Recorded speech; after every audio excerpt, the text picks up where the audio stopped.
Hey, it's Conrad Thompson, and you're listening to Grilling JR with the voice of wrestling, Mr. Jim Ross. Jim, how are you, man?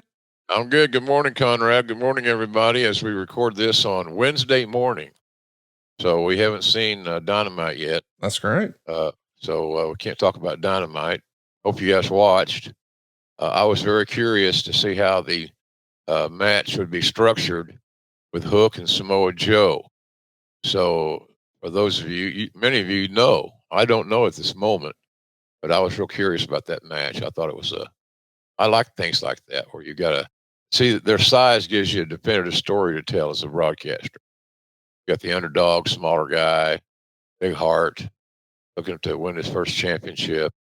All these basic things that we can relate to on display. So hopefully it was a great match, and we'll talk about it later. Okay. This week, Saturday night, we're going to be in St. Louis, or the company's going to be in St. Louis. I'm not going to be there, but in St. Louis for Collision. Collision is developing its own nice little audience, and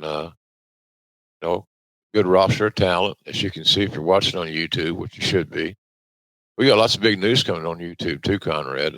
We're excited to break today, so we're gonna have breaking news today.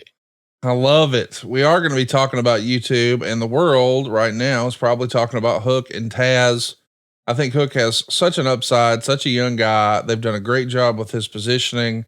His whole presentation feels cool to me. I mean, that's the word I would use to describe him. And he's only got one loss. Of course, he dropped that FTW championship to Jack Perry. And now we know what happened last night. We don't know. We're recording on Wednesday, but we'll see more of it this Saturday, St. Louis, Missouri, AEWTIX.com. Next Wednesday, AEW will be in Savannah, Georgia. And our next Collision will be all the way up in or down in Louisiana, the old Watts territory. AEWTIX.com is where you can catch AEW coming to a town near you.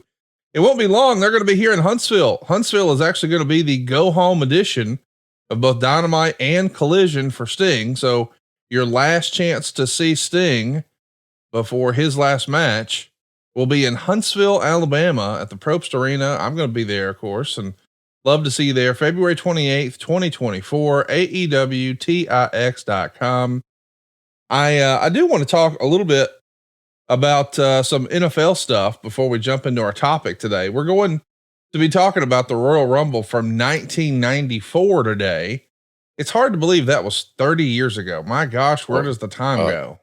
Stop my pain. Yeah. 30 years. Who could imagine that? I remember that weekend very well, because it was I think that was my first time to call that particular event. And ironically, and this is crazy, this is an old wrestling guy, crotchety guy. It was a drive from Connecticut. No airports. I love that. I would not be a good representative of the airline industry. I feel so badly for those poor bastards that are stuck.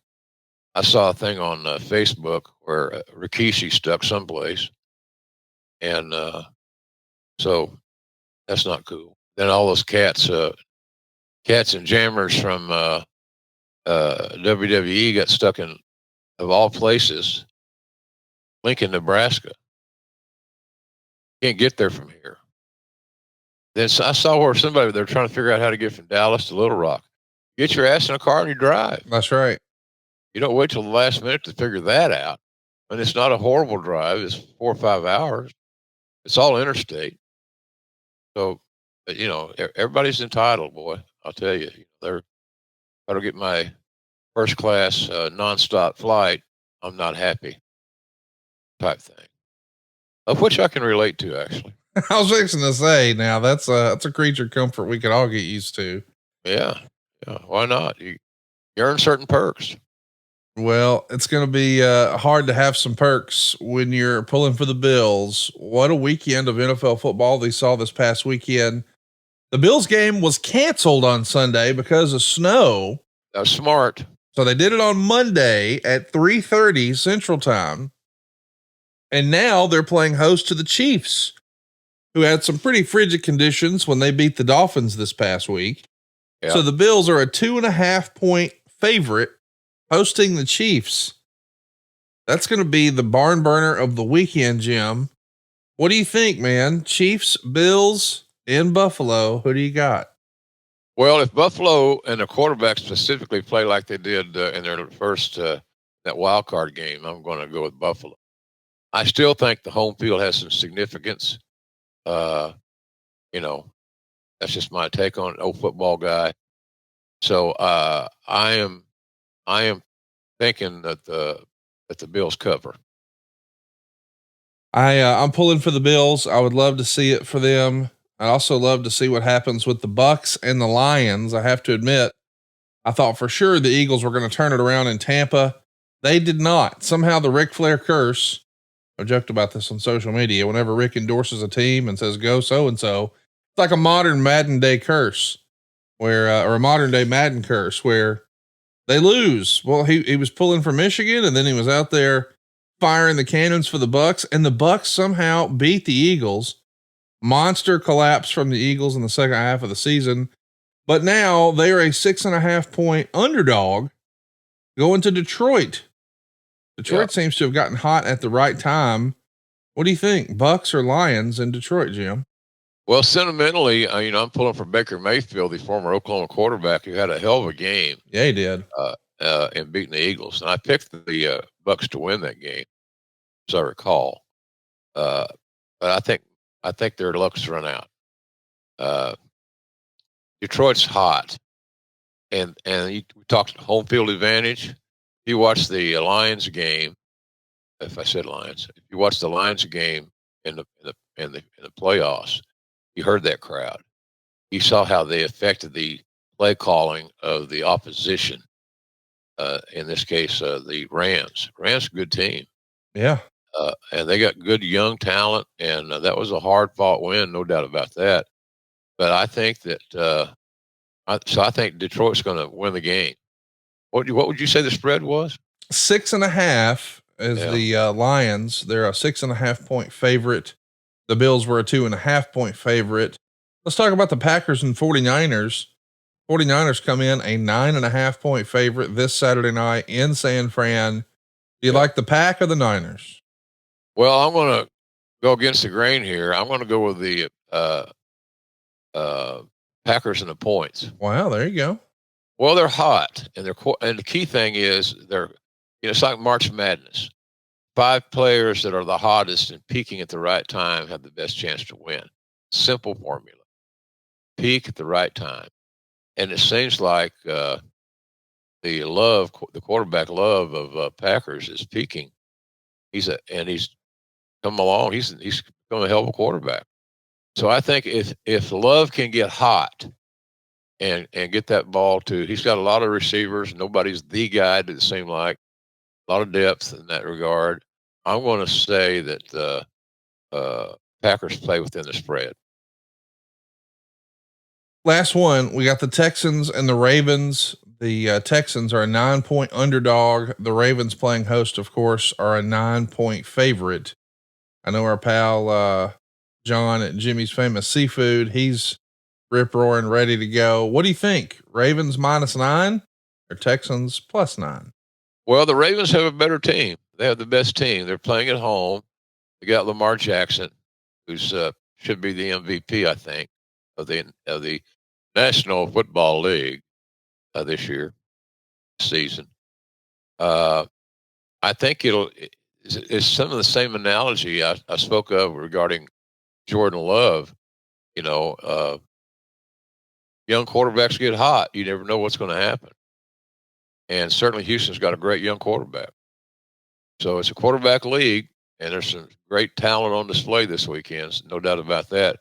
However, I'm going to hang my black hat on Baltimore. I'm a Harbaugh fan. I'm a fan of the family and what they've contributed to football and their love of the game and all that stuff. And I've met both Harbaughs. I remember walking into the Bear Bryant. My friend Wallace Marsh was the chairman of the Bear Bryant Committee in Houston, where they awarded a Coach of the Year, and one of the nominees was Jim Harbaugh. So after the banquet. I think the coach at Boise State, he's now on TV. I can't think of his name, uh, but a good coach, nice guy. I've met him too. He's a nice fellow. Met him that night. I walked into the lobby bar, believe that or not, and uh, I heard this voice, roaring voice, right out of the clear blue say, "It's going to be a slobber knocker." That's great. I hadn't even met Jim Harbaugh yet, so I walk over to their table and he give me a big hug and stiff as hell and strong and emotional. And then I met him. I can't remember. I met him in another place, and then I met his brother John three times. And I've never met a nicer guy in football or anywhere else than John Harbaugh. He looks you in the eye and he talks to you. He's sincere. He's just a hell of a good guy. So anyway, I like the Ravens for many reasons, notwithstanding the fact that, this is a game that Lamar Jackson's got something to prove in the sense that, not that he's he's got to prove in this game that he's a great quarterback. We know he's a great quarterback, but he hasn't won the big one yet. That's right. And this is the first step in that direction and that destination. So Ravens for me. And I'm leery though of the 9.5. Seems like a lot.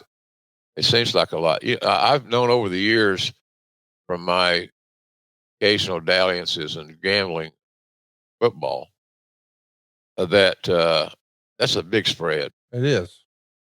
And you got to believe, Conrad, that the coaches of both those teams, Houston and Tampa, right? 9.5, something like that. What'd you say? Yeah, it's the Ravens game. They're a 9.5 point favorite. Yeah, but what? There's another 9.5 point favorite. 9. Yeah. The 49ers and the Packers are 9. Okay, that's a lot of points. Yeah, in an NFL game. So, and it would, if I was gambling, I would probably take the points, quite honestly, and roll with the dog. So, but we'll see. Again, you get those young quarterbacks hot. They get on a roll. They're throwing strikes. Never know what's going to happen. You get a fumble here, a pick there. So it should be a great weekend of football without question. I know I'll be watching. I'm excited, hopefully, that we get to see the Bills and the Ravens in the AFC Championship. That, to me, would be my Super Bowl. So let's see how it shakes out. I'm pretty pumped up about it. Before we talk about the Rumble, I did want to mention one last thing. I know you're going to be watching because you can't get out of your driveway. Yeah, we are iced in here still in Huntsville, Alabama. They've closed the roads around my house. So for better or worse, here I am. But thankfully, I was stocked up, had a freezer full of meat, had a cupboard full of JR's all-purpose seasoning. I'll be just fine. Boy. You're all right. Hey, let's talk about the feedback we got from last week, where we learned that people are really interested in you and Tony Schiavone calling Sting's last match. Yeah. I know we talked about it a little bit here on the show, but I saw that mentioned a lot on my timeline. What was the feedback you got about last week's show, and specifically our discussion about you and Tony perhaps calling Sting's last match? Well, it seems to me it just made sense that the original two guys that called the very first Sting Flair match, if they were available and could still, carry their share of the water, would be a good opportunity. We're both on the air, we're both doing stuff, and I think our work's going to hold up without question. And so I mentioned it to Tony Khan. He loved the idea. My problem is not that. My problem is, my contract's up February 14th, which I've mentioned ad nauseum. I won't mention it again today. And that event is in March. Right. So we got to take care of some business, and I'm sure that we will. Feel good about, where I'm headed with Tony and AEW. So, I'd love to have something to announce before the 14th, if possible. That's cutting it thin. So, anyway, it's something I want to. It's one of those feel good things. It means something to me. It's just not another match. And I think that's why people realize that, Connie, because the last I looked, the ticket sales were phenomenal. Yes, sir. The biggest events in Greensboro, which used to be the Mecca, the Madison Square Garden of the South, was the Greensboro Coliseum. And but it had in recent years and years since, the heyday has fallen on hard times. You have decent crowds, 3,000-4,000, but nothing like we're having right now. It could very easily be a complete sellout. It's close now. So as you and I are recording, our most recent report about tickets there was 3 days ago from WrestleTix, and there were a whopping 62 tickets left. So wow. As folks are listening to this, we'll call it sold out. I want to encourage you though, check back if you're within driving distance, or I don't know, maybe you got your freaking tax return back or something like that. And you're like, man, I just got the cash too late, or I just realized I could go too late. I bet they open up a few more seats, production kills and whatnot, AEWTIX.com. I'd keep an eye on it. That's usually the case. Seats are opened up late after production's done, and you can see where you have the inventory. I was just shooting the breeze with Tony Khan about that, and he liked the idea. All of a sudden, me saying this made it to a lot of the internet sites, and they had it as a done deal. I don't know where you get a done deal out of this deal. This matter. Telephone, telegram, tell a wrestling fan. Yeah, it's crazy. So people are just going to the business for themselves. So if you read on a site that it was a done deal, you're reading a site that has erroneous and false information. That's all I can say. And I understand those guys are trying to make a living and they want clicks and all that stuff. I get it. I'm not mad at you, but be accurate and report it as a journalist. JR and Tony Khan had a casual conversation. JR pitched his idea. Tony liked it. But we're still at the same place. Right. I got to get there contractually to be able to pull that off. I'm not using it as a leverage ploy. It just seemed like it made sense. And I think the best booking is booking this logical. And having JR and Shivani call the match, to me, seems logical. So we'll see how it all works out. It's going to work out the way it's supposed to be, and we'll see how it goes from there. But I'm happy with the way things are moving along. Well, things are moving along here on Grilling JR. Our topic today is the Royal Rumble from 1994. And man, we've got a lot of cool shoulder content for us to talk about, including our brand new series we just started a handful of months ago with Lex Luger. We do it once a month over at adfreeshows.com. You get to come on live and ask your questions of Lex Luger. We call it Lex Expressed. And we had a conversation about the Royal Rumble in 1994, specifically the finish, where most of our longtime wrestling fans who are listening to this will recall it came down to he and Bret Hart, and they hit at the same time, and they were crowned co-winners. I wanted to play a little clip from Lex about that match. Got in the ring. We talked a few things over. Bret's a logistics.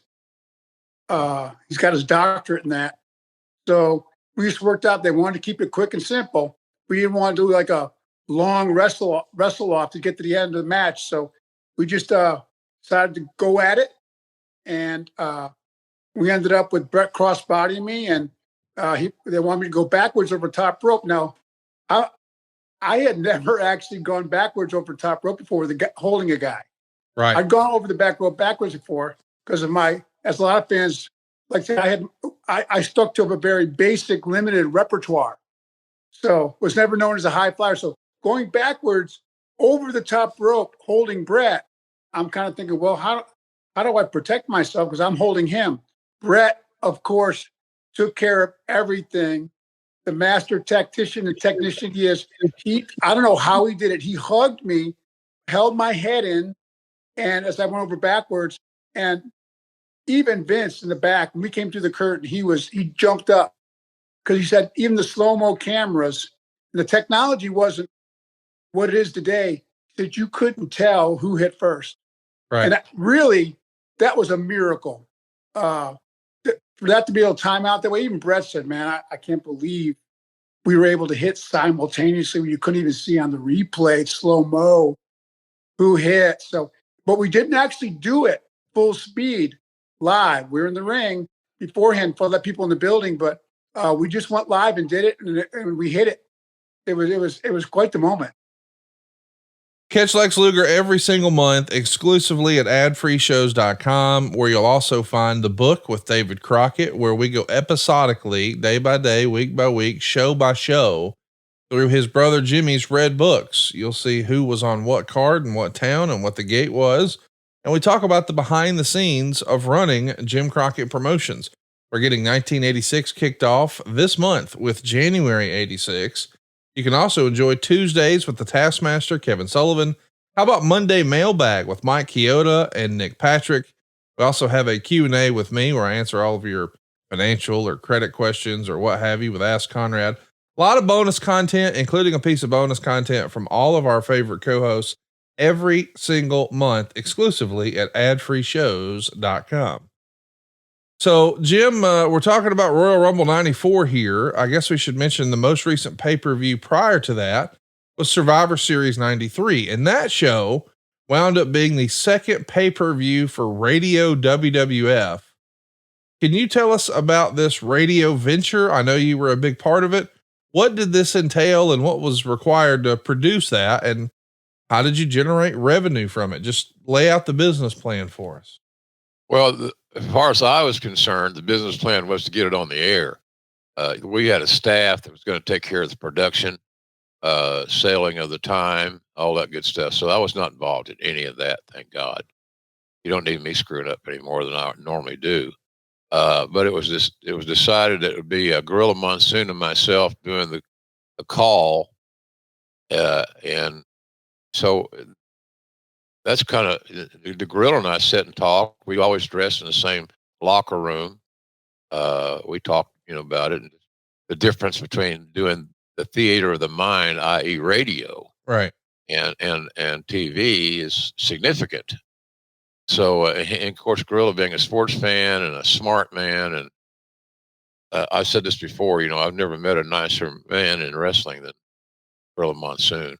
It's like a father to me. My wrestling father was the Big Ape, and he was so nice to me, and he taught me so much just about the culture of WWE, if nothing else. So Vince liked the idea. As so many things in WWE went at that time, and until recently, if Vince liked the idea, more than likely it got tried. So everybody was willing to give it a shot, and then creative guys, Vince, Patterson, and Bruce, and all these other cats, they figured out, we'll have these guys do the radio broadcast. We'll have them come in and do a match. I think we did one match, not sure, and roll from there. So it was just an idea to continue to build the brand of WWE and utilize that medium, radio. And it seemed like, it was talk radio was going to be very popular, and Howard Stern was killing it, and all these things. So it was proven that if you had good and compelling talk radio, that you could make this thing go.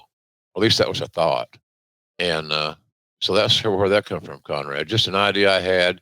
I casually pitched it to Vince, and he loved it.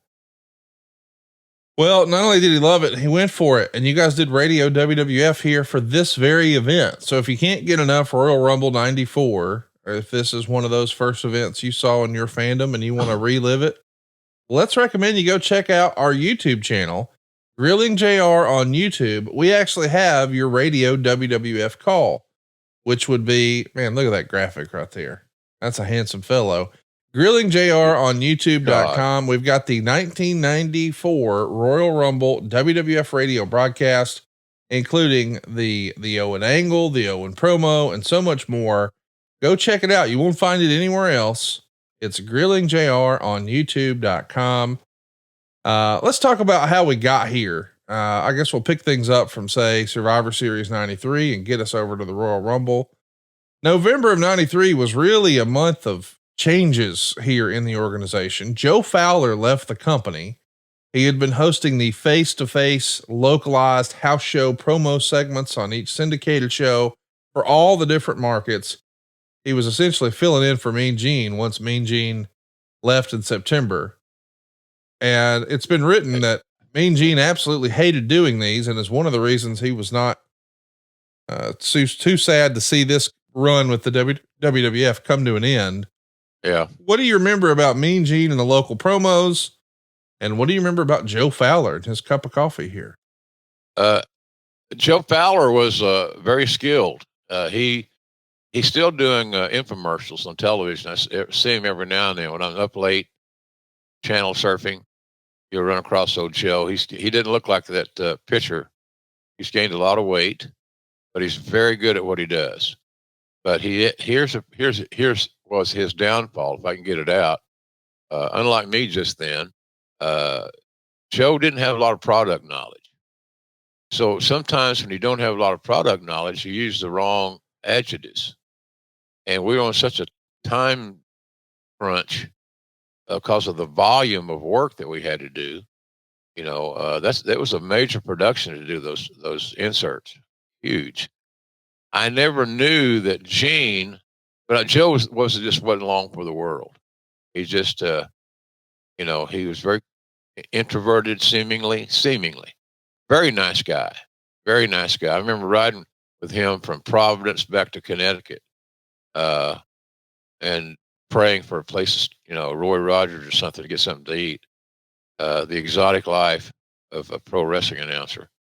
So, and Joe did the drive, and so we got to know each other decently. But he was a nice guy. I never knew how much disdain that Mean Gene had for those segments. Until he expressed it to me. Right. He hated it. And one of the reasons that Gene hated it was because of the lack of professionalism by the talents. I see. You had to get everybody in the same spot. You had to have the opponents in the same location, basically, so you could do the cutaways. Well, here's what Conrad Thompson had to say about fighting Dave Silva. Right. In a battle of the belts, whatever. So I got to have both of you guys there, and getting everybody on the same schedule, even though everybody knew we were doing them. Right. It wasn't a surprise. It was just a lack of professionalism. So, and when Joe Fowler is leaving here, you pick up those duties, right? You started doing things. Yeah, I did some. That's just a matter of being able to have more tools in your toolbox than you thought you'd ever need. I had no problem doing them. It gave me worth. And, you know, and I know this, the outtakes of some of those segments would be gold. Funny. Had to be. Oh, yeah. Hilarious. Talents forgetting the town they're going to.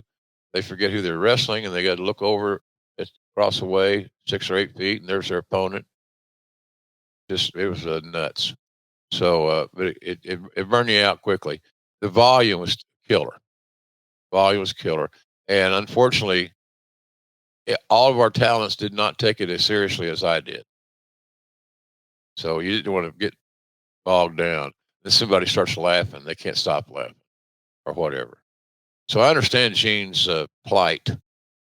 And, you know, he lost his patience with this unprofessional conduct. And I got it. I got it firsthand.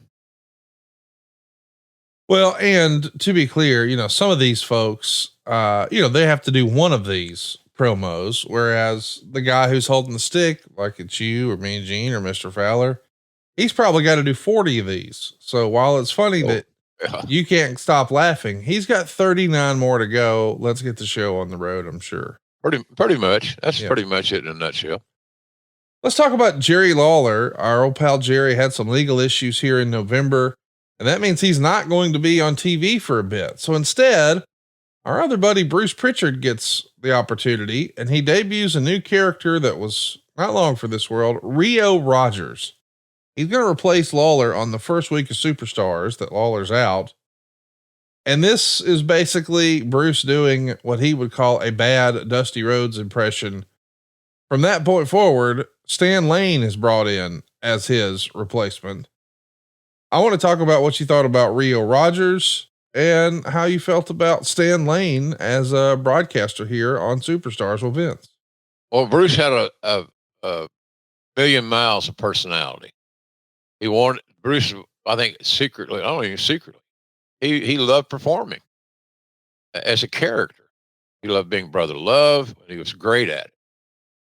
Not so much on the Rio Rogers thing, in my view, because I have heard that impersonation a million times. You know, Bruce and I traveled together a lot in the Mid-South days. I worked with him a lot there as well, because I think Bruce at one time did the inserts. And I'd produce them and help him as best I could. But the Rio Rogers thing was a little bit too much. They were, I think, here, I guess the analogy for me would be, and a soundbite would be, Vince and Bruce tried too hard to make it work. It was just not going to work. It was a fun idea. It got some laughs backstage. It was an insider deal, seemingly. And like I said, Bruce worked hard at it. He has great personality and exudes that confidence. But it was just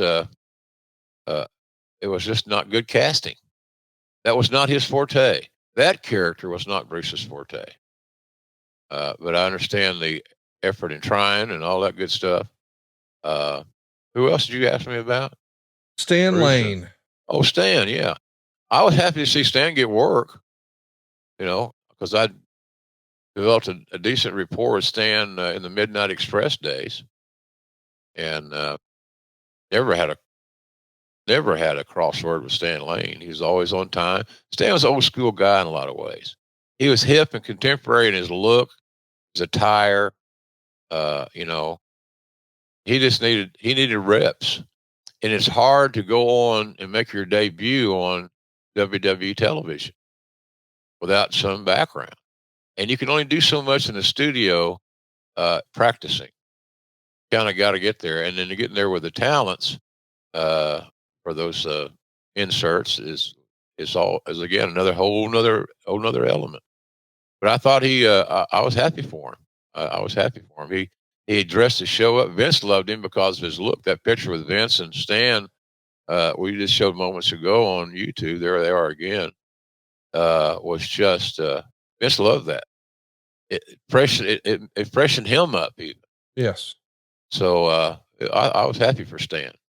You know, he was a hell of a hand in the ring, and considering that he was being managed by the most controversial and outgoing and attention-grabbing manager in history of wrestling, maybe, and Jim Cornette, then he had one of the all-time great workers of all time. I'm not talking about just a decade or generation, all time, in Bobby Eaton, Huntsville, Alabama, Bobby. Conrad, you going to show Bobby? So let me ask you a question here, Jim. I know this sounds crazy, but I got to ask. Go ahead. Lawler's out. We're looking for someone to replace him. So we'll create a fake Dusty Rhodes and then we'll try Stan Lane. Aren't you sitting here the whole fucking time? Why didn't you do Superstars with Vince? I don't understand. It's his call, man. He just probably didn't think we would have chemistry. Two play-by-play guys. I thought we proved that. We talked earlier about where the fuck did I get that tie? That's a Jan original, I would think. I had to wear. Sometimes you got to wear things on TV to keep your lovely little bride happy. That might have been one of those cases right there. That may be the ugliest. It looks like a test pattern for a Martian. But, I think, you know, when Vince and I finally hooked up, I knew how to work with him. Right. You give him things to say. You give him softballs to hit home runs. It's not hard. It's not negative. It's not bad. That's the role. Setup guy. And so I did the same thing with Lawler. You stop and think about it.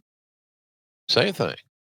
You give him opportunities to use his own original material. Softballs. Now, here you go. You're at bat. All you. So I don't know why I did. I mean, eventually he came around, but at that point in time, he just wasn't confident. He didn't have the confidence in me, I think, to put me in that scenario. That's And the other thing, too, you're replacing personalities. Right. I get that. Vince obviously didn't see me as a Heenan type, a Cornette. Look, I don't even belong in the same sentence with those guys. That was not my role. And I think he saw that, and he waited till the right opportunity, speaking of Vince. I got to ask you about the fallout of the Survivor Series, and I'm not talking about what happened on the pay-per-view. I'm talking about what happened the day before. Vince McMahon was indicted in Brooklyn on November 23rd. Vince is going to plead not guilty. He's released on a $250,000 bond, and they set a trial date for May 2nd, 1994.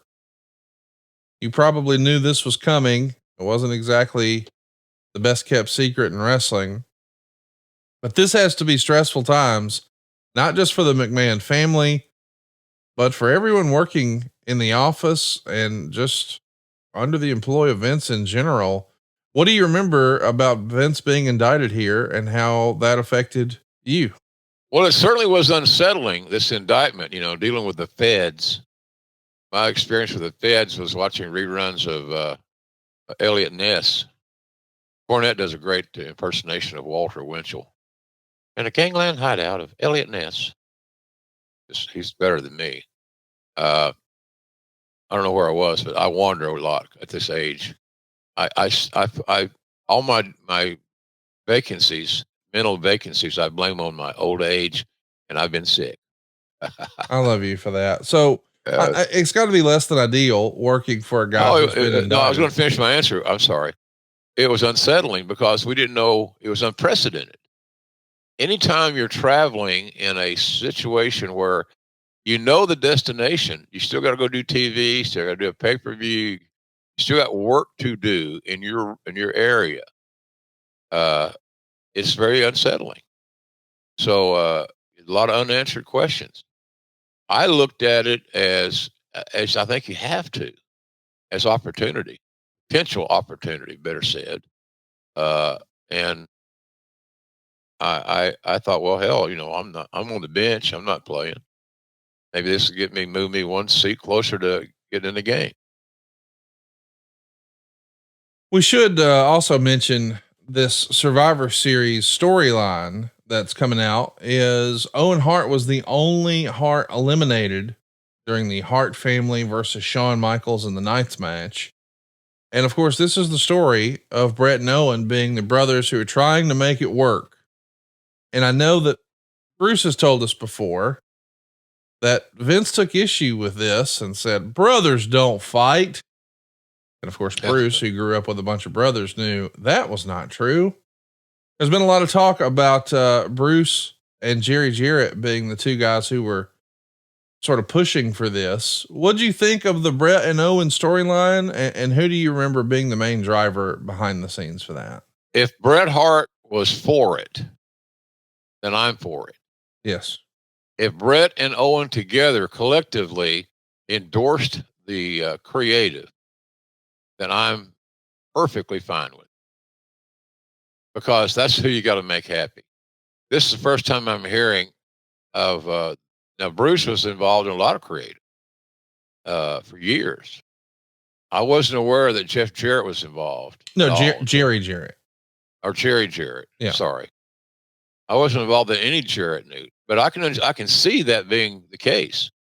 It's an old school deal, and I don't want to say it's not. It sounds crazy maybe, but it's kind of like a Southern thing. Brothers fought in the South all the time. Yeah, they did. And back in the day, some fought for the Confederacy and some fought for the Union Army. It's just crazy. So it was more of a accepted, I think, in the South because people could relate to it to some degree. But I had no issue with it. As long as the two talents at that level were endorsing it, I was good to go. All right, gentlemen, let's step into 2024 with confidence thanks to our friends at Manscaped, where resolutions are met, hairs are neatly kept. As the new year approaches, why not make self-improvement a breeze by keeping your body well groomed? We're talking about Manscaped's Performance Package 5.0. It's the ultimate all-inclusive kit designed to help you feel clean cut and as confident as you should. Featuring the Powerhouse Lawnmower 5.0 Ultra, this next generation trimmer ensures precision and ease when tackling your toughest hairs. So kick off 2024 with a trim above the rest and use the code JimRoss at manscaped.com for 20% off and free shipping. Listen, I know we have some fun with some Manscaped copy every now and again, and some of it's a little tongue in cheek, and yes, it can be funny at times. But this is no laughing matter. This is a great product. I have never had a single complaint from anyone in my life about Manscaped, and I think you are going to love their Performance Package 5.0 Ultra. It has futuristic tendencies. In this bundle, you got the brand new Lawnmower 5.0 and the Weed Whacker 2.0 ear and nose hair trimmer. That's important for every guy as you hit your 30s.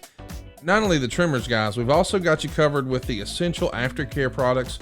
We're talking crop soother, ball aftershave lotion, and crop preserver, anti-chafing ball deodorant, plus 2 free gifts. Now, the 5th generation lawnmower has not one, but 2 different interchangeable next-gen skin-safe blade heads, a standard one for taking a little off the top, and the brand new foil blade so you can go smooth wherever your heart desires. Did we mention this dude is waterproof too? Manscaped has also hooked you up with 2 free gifts, the Boxers 2.0 and the Shed 2.0 toiletry bag. Resolutions may come or go, but a well-groomed you is here to stay with Manscaped's latest and greatest. Start the new year right, because when you look good, you feel good. Manscaped, helping you sculpt the best version of yourself for the year ahead. New you, new year, and definitely a new trimmer. Manscaped has got your grooming resolutions covered, so why not get 20% off and free shipping with the code JimRoss at manscaped.com. That's 20% off with free shipping at manscaped.com. Just use our code JimRoss. And let's say Happy New Year to your balls. Let me ask you, when we're talking about Jerry Jarrett, Bruce used to take great issue with this, but the narrative is out there and almost everyone seems to agree that Vince was really leaning on Jerry Jarrett's expertise at running a territory profitably from a promoter standpoint, at least, in the concern that maybe he needed a backup plan. What if he couldn't beat this trial? And what if he did wind up serving time? What would happen to the WWF if he was behind bars? And I guess it started out as a Sunday phone call routine between Vince calling Jerry at his home in Hendersonville. And then eventually Jerry started to work with the company and he was actually staying in Vince's house. Bruce felt like there's no way Jerry was going to be the guy running it should something happen to Vince. But almost everyone else says, that's what I thought the plan was. What did you think? Did you think it was going to be Jerry in the big seat should something happen to Vince? Well, it seemed like it made some sense timing wise, experience wise. I never thought it would happen. I think Vince confided in many of us during this indictment period. He told me that if something happens in a negative way in this trial, that you're going to be called upon to play a major role in the management of the company. Right. Because he knew I had TV experience and ad sales experience and on-air work, et cetera, et cetera. We talked about it one time and never again. I never brought it up because it never happened. So I think he was kind of doing a kind of informal poll of who was going to stick with him and who wasn't. So, but I think I'd proven my loyalty.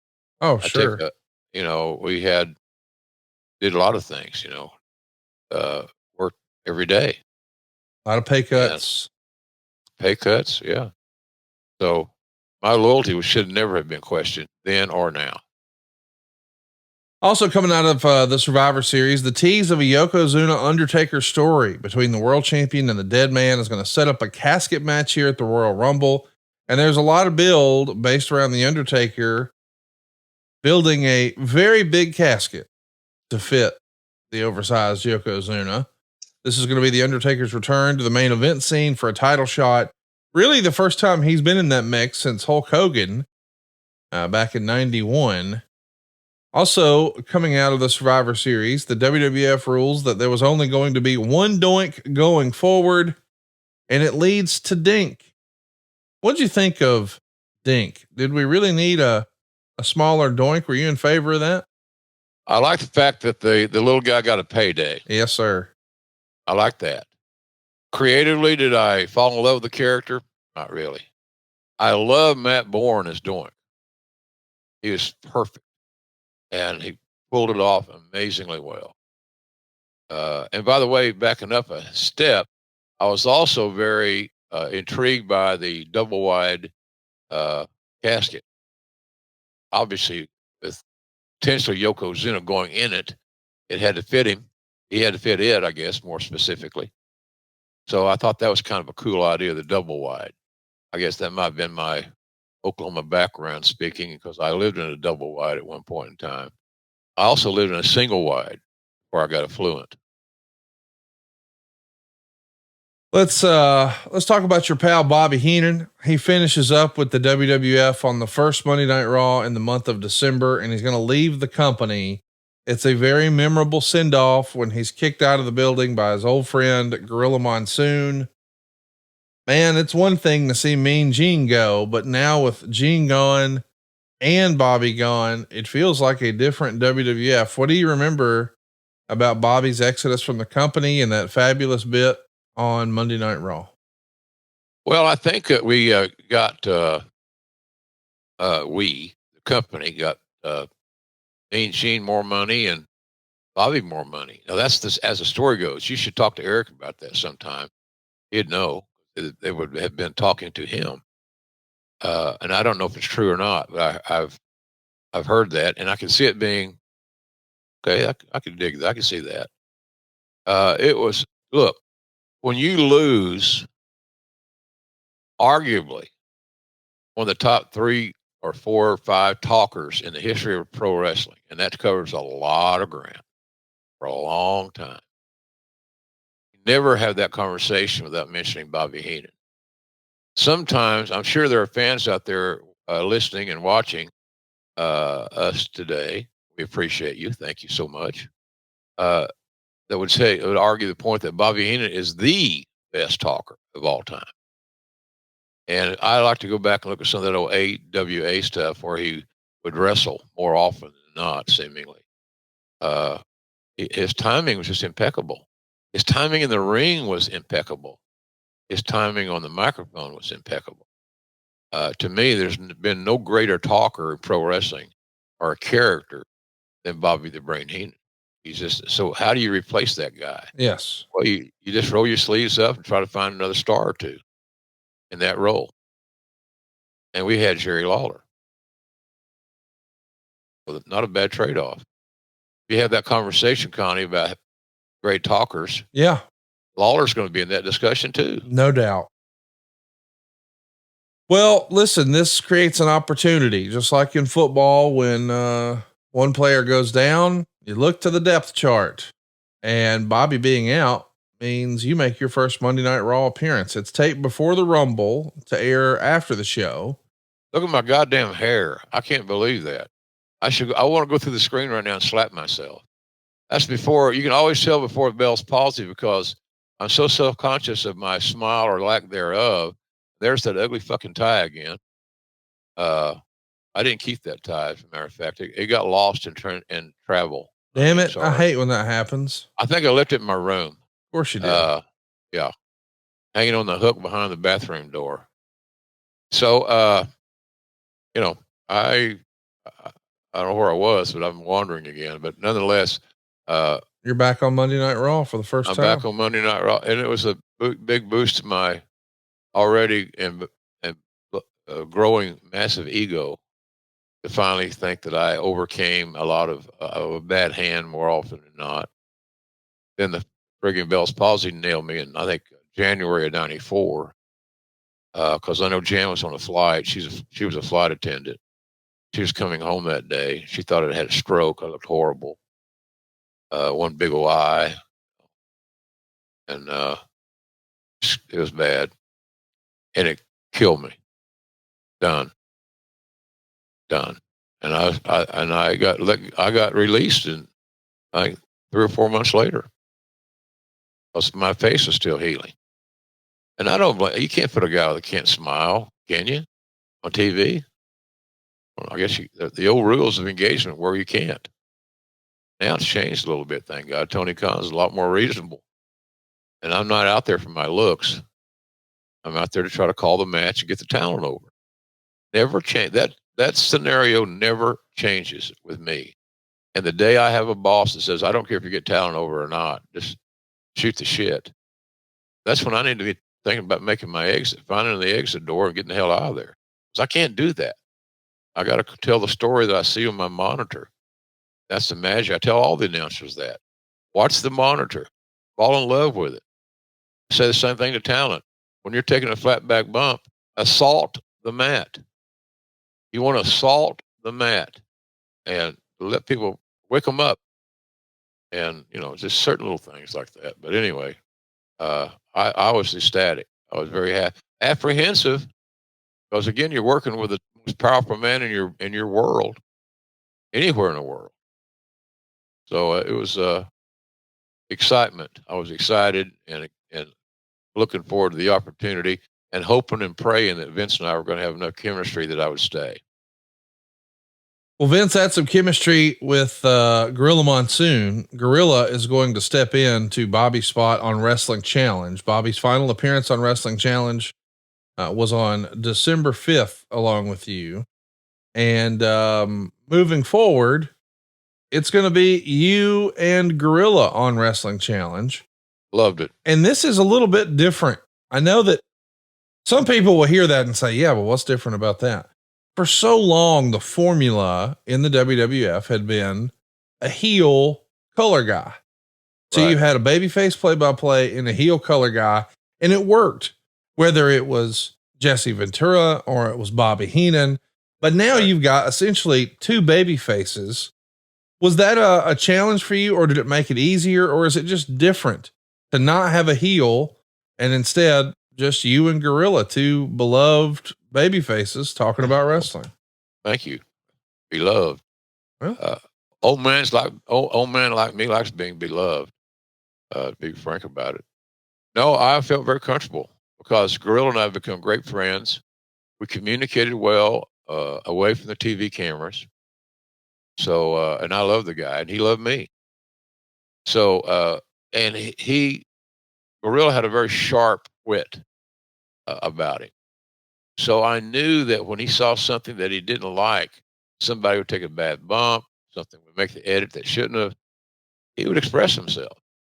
So in that regard, he gained some of those traits that a heel commentator would have at times. And but I had a blast working. He was always on time, if not early.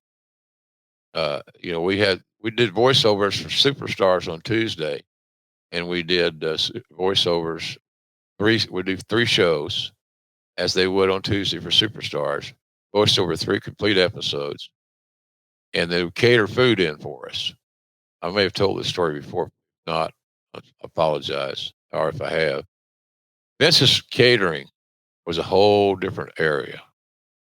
The catering come in for the crew and everybody, and they all got used to eating grilled chicken. That's what we had. That's what they had. Now Monsoon took over that charge of creating the menu for Wrestling Challenge, and the days of having grilled chicken breasts as our major entree ended. So every Wednesday, the crew would almost huddle around the Edit One facility because they wait on catering, because they knew it was going to be good.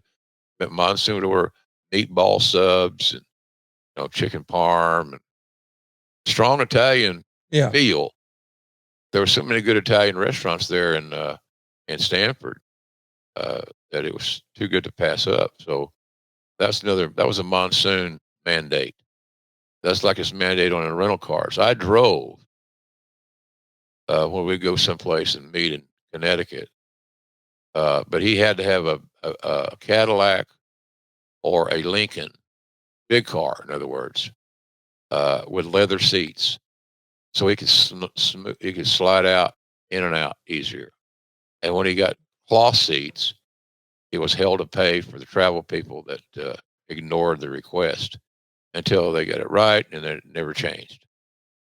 So I got to ride. I was driving a Ford Explorer at that time, so to be able to drive Monsoon around, listen to those stories, and continue my education was priceless. I want to talk a little bit about some of the fallout from the steroid trial really getting cranked up. But before we do, I should mention the annual Thanksgiving show at MSG draws 12,700 fans. That's a $220,000 gate. It's a half a house. And it's a half a house, Conrad.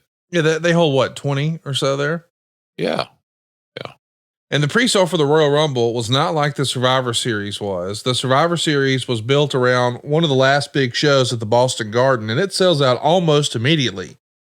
Meanwhile, the show here at the Providence Civic Center sells only like 2,500 tickets the first day the tickets go on sale. Is that based on location? I mean, the Royal Rumble is such a huge show, but why do you think tickets were soft? Fans just didn't want to see it, or is it geographically challenging? No, you hit it. It wasn't geography.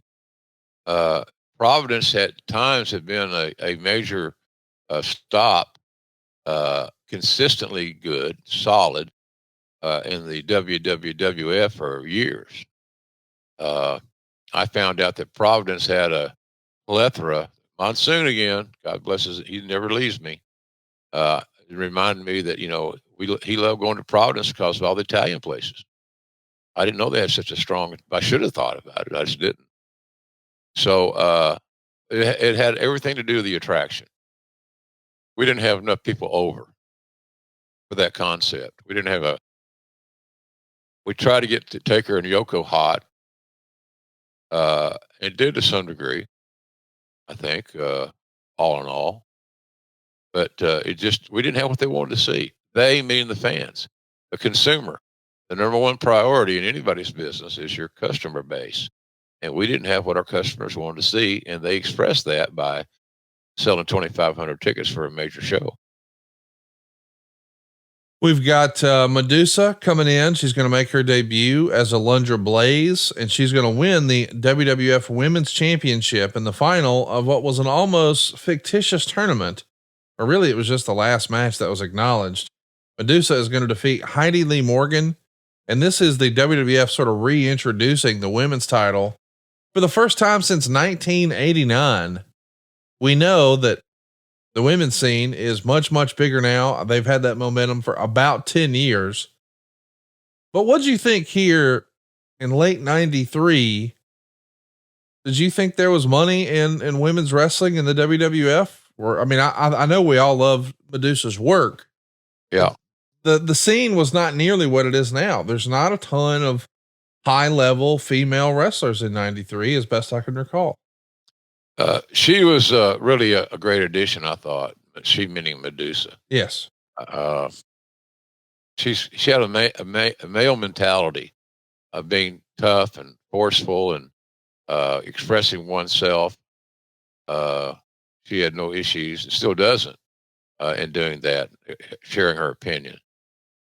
I never dreamed that the depth of the women, the roster, the size, the verticality of that list would grow to where it is today in the business in general. I think AEW is doing a great job in trying to solicit, recruit, sign more talented in-ring performers. Deonna Purrazzo's with us now, and she's a highly skilled in-ring performer, and she will be able to help a lot of our young ladies with ring crowd psychology. Don't do this, wait, hold on, whatever. So that's the way to go. That's a good hire for Tony Khan. You want stability. Serena Deeb, I think, is coming back And she's another one that can teach and coach and make everybody she works with, better. So I never dreamed it would be to this degree ever. It surprised me pleasantly. Because look, a woman's got just as much right to make a living as a man. Oh, hell yeah. So why not? So I'm all for it. And I was all for it then. But I just thought we'd have basically a TV angle. And get Alundra an opponent that we could book at the live events, the house shows. So you'd see the angle on TV, then all of a sudden you see it. It's like the men, nothing different. But you wouldn't need as many to pull it off to that level. But that level was, even though that's the way it was underperforming standpoint that we didn't put. You kind of get back what you put in creatively. And I don't know that we had our heart and soul in Alundra's scenario, and she deserved better, really did. Well, we know that Jeff Jarrett has a lot of allies in the office, with his dad Jerry now being around, and his debut vignettes. And Bruce. Oh, Him of course. Bruce, buddy. So these debut vignettes start airing for the Double J character. And in those videos, you would see Tony Falk and Miss Texas and Ronnie P. Gossett. Based on just his father's position in the company and prior to that, running his own territory, did you perceive Jeff Jarrett as having quote unquote heat in the locker room, coming in and his dad's in the office and he's got all these vignettes? It feels like some of the guys in the back might have tried about that a little bit. No? They probably did. Probably jealousy, insecurity, paranoia runs deep. Deep in your heart, it will seep. And probably so. I mean, Lawler experienced the basic same thing when he came in. Somebody took a dump in Lawler's crown at the Royal Rumble in Sacramento or someplace. That's before I got there. So it wasn't me. Yeah, that makes territory issues. I can see that being not a reason, but the way it is, feelings, being a little bit uncomfortable. I never heard anybody outwardly talk about it too much. Right. But I'm sure they whispered in their own privacy. Let me ask you about one more piece of moving and shaking behind the scenes. It makes the Observer that former wrestling legend Edward Carpentier filed $127,000. Carpentier. There you go. Edward Carpentier. What's up with his lawsuit, Jim? What can you tell us about it? A disgruntled, bitter ex-employee. One of the great stars of all time. He created a legend in Montreal. He was loved by the French Canadian fans. Very talented, had an amazing body, but he thought, he's like a lot of guys in that they get to that age and they look around and, wait a minute, where's all my money and where's my opportunities? And I've never heard his work, and I wouldn't have understood it anyway because I don't speak French. Right. French fries, I get that. I used to eat those back in the day.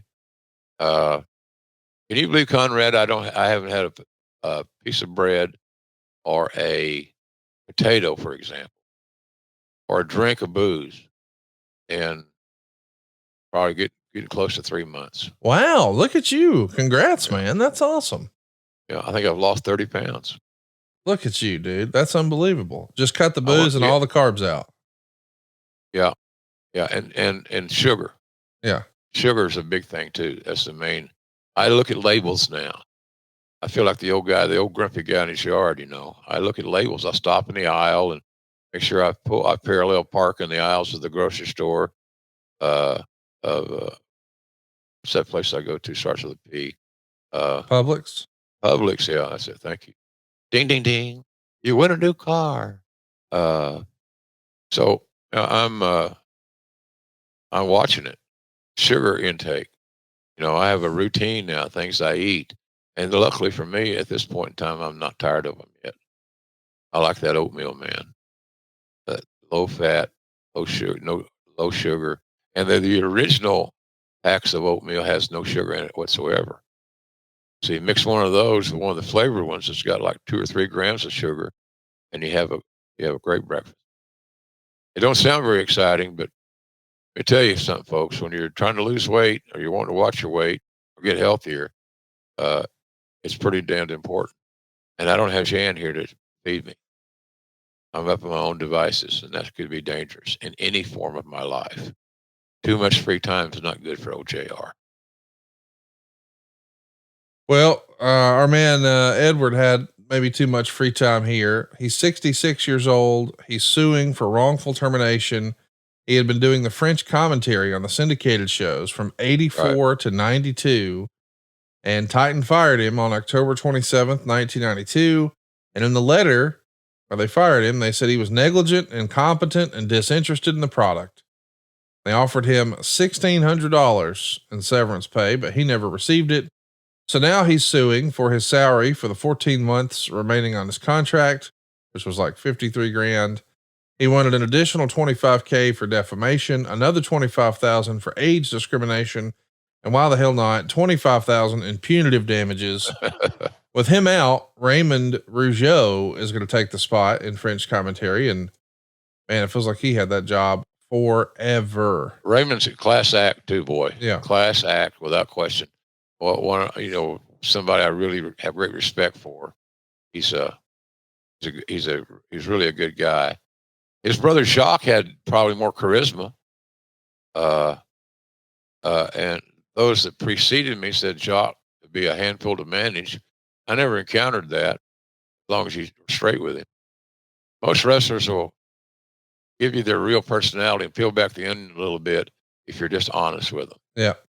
Just be honest. Let the cards fall where they may, but first of all, start with honesty. That's a good place to start this race. Let's mention the other news about the big trial that's pending. The New York Daily News is going to report that Hulk Hogan is the unidentified WWF performer known to the grand jury who allegedly was supplied anabolic steroids by Titan and Vince McMahon.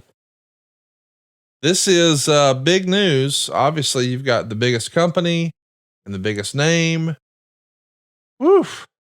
Did you know Hulk Hogan's name was going to get drug in the middle of this once you realize they're going after I'd heard Vince? that. Yeah, you hear the shit. You never know what to believe. Yeah. It's like, you really, Conrad, looking at his physique, the time he was there, that period of time that was in question, it was feasible. But nobody confirmed it. But I was just in a different place then. I was working, man. It's not like today. It's not like we had podcasts like this one or had the internet, general, social media, non-existent. So there weren't, Howard was our pipeline. And Howard Finkel, God bless his soul, he read the Observer religiously. He listened to other hotlines that were out there to get the dirt. So there just wasn't access to all that shit. So quite frankly, in some ways, it was better then than it is now. But it seems like we're always looking over our shoulder now. Did we say that or we not say that? And I see myself misquoted. And people then printing it as news, as real. And it's just frustrating as hell. Why wrestling fans have become that way. And I think that social media and I think that the internet is a large contributor to that development. Let's mention that there's a lot of television publicity around this lawsuit. And maybe one of the more shocking things that we see, and it airs on a bunch of NBC newscasts, is an interview with Tully Blanchard, where he described the look that Vince McMahon wanted for his wrestlers. He called it skin stretched over cinder blocks, which is a look you can only get from steroids. And he said when he was with the company, they tested for cocaine, but otherwise it was anything goes. He said that was a problem for him because he enjoyed cocaine. And he said that the WWF had brainwashed a generation of kids. And because of that, He prays to God every night that someone takes the business down. Wow. Which comes off as a very strong statement, of course. Yeah. We know these days what Tully Blanchard's up to. He enjoyed a little time in AEW and having some fun in Ring of Honor, but I always look forward to going to work, Connie, to see Tully. Yes. Not the reason, but a reason. He's always good, friendly and smart, professional. And I've always thought that Tully was one of the best workers. That series he had with the Magnum TA, the best of 7, unbelievable, was classic stuff. And it holds up today. Just as good today. Go back and watch it as it was when it happened live, in my opinion. The I Quit cage match from Starrcade. Go out of your way to check that out. But man, you want to talk about, I mean, this sounds bitter. It sounds like sour grapes. Yeah. Well, what do you make of Tully's statement here? He hopes it takes the business down. Well, I'm sure he probably has a different opinion today. Yes. Or at least I'm thinking he does. He didn't seem bitter or angry when I would see him on a weekly basis in AEW. But he was, he was might have been in a strange place at that point in time. He may have been on some sort of mood altering, maybe that cocaine that he liked, he was on some when he made the statement. I don't know. But he's just was so talented, and he probably felt like that he'd screwed up. And here we are. Here's what I'm left with of my own devices. If you know they're going to test for cocaine, and that's the only thing they're testing for, my God, just don't do it. Or if you need help, let's get you to rehab. Let's clean you up. But there's a solution to this conundrum. And it's not how I can avoid the drug test and continue to do my cocaine. Well, listen, a lot of discussion about drug testing here on the show today and steroids and performance enhancement drugs, but there's one PED that everybody in wrestling can co-sign in 2024, and that's Blue Chew. Blue Chew, man, it's a unique online service that's got the same active ingredients as Viagra, Cialis, and Levitra, but in chewable form and at a fraction of the cost. Take them anytime, day or night, so you can plan ahead or be ready whenever an opportunity arises. And the process is so simple. You sign up at bluechew.com, you consult with one of their licensed medical providers, and once you're approved, you'll receive your prescription within days. And here's the best part. It's all done online. That means no visits to the doctor's office, no awkward conversation, no waiting in line at the pharmacy. Blue Chew's tablets are made in the USA, prepared and shipped directly to your door, all in a discreet package. Blue Chew wants to help you have better sex. So discover your options at bluechew.com, chew it and do it. And we've got a special deal for our listeners. Try Blue Chew free. That's right. Try Blue Chew free when you use our promo code JR at checkout. Just pay the $5 shipping. That's bluechew.com. The promo code JR will help you receive your first month free. Visit bluechew.com for more details and important safety information.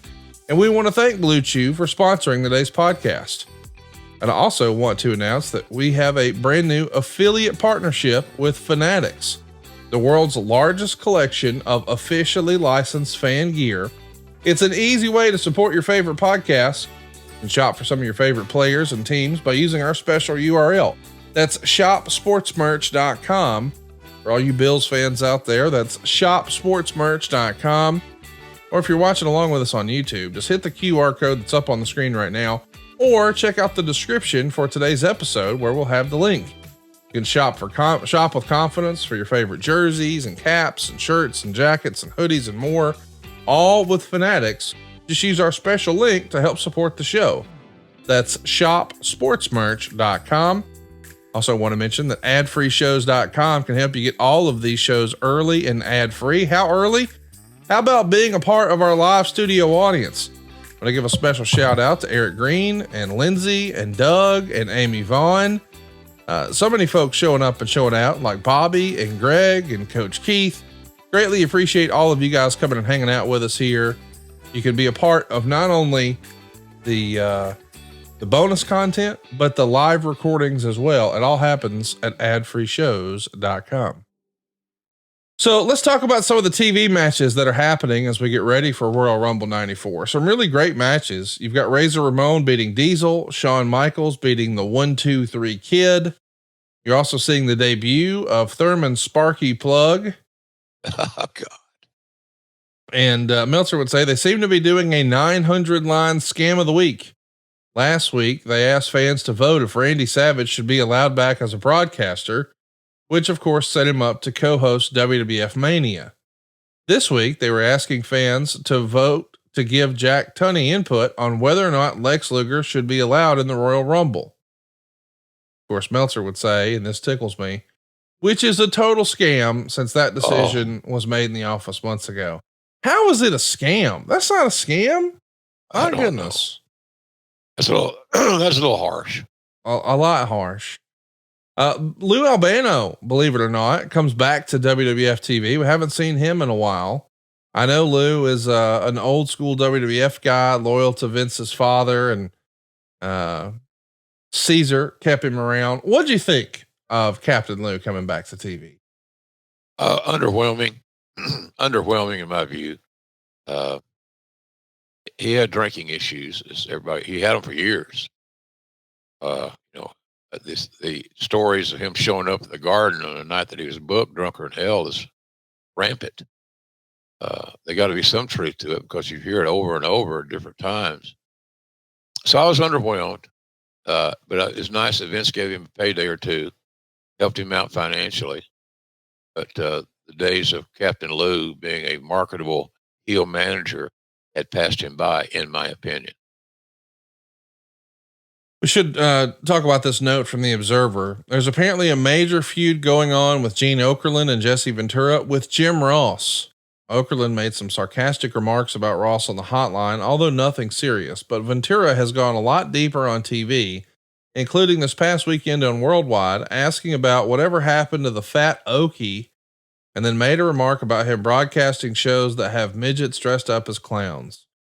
Like Ventura has never broadcasted on a show that had a midget dressed up like a shark trying to blow up a boat. Ross on his WWF radio show called Ventura overrated and made comments about Dusty Rhodes' weight, which was equally ironic. So what the fuck is going on with you guys here, man? Trying to stir up some, controversy creates cash. I saw it written one time. I've heard that. It was a work. Ventura loved it because he could rib on the square, as they say. Yes. But it was a work and just a way to build the personalities of those that were espousing this information.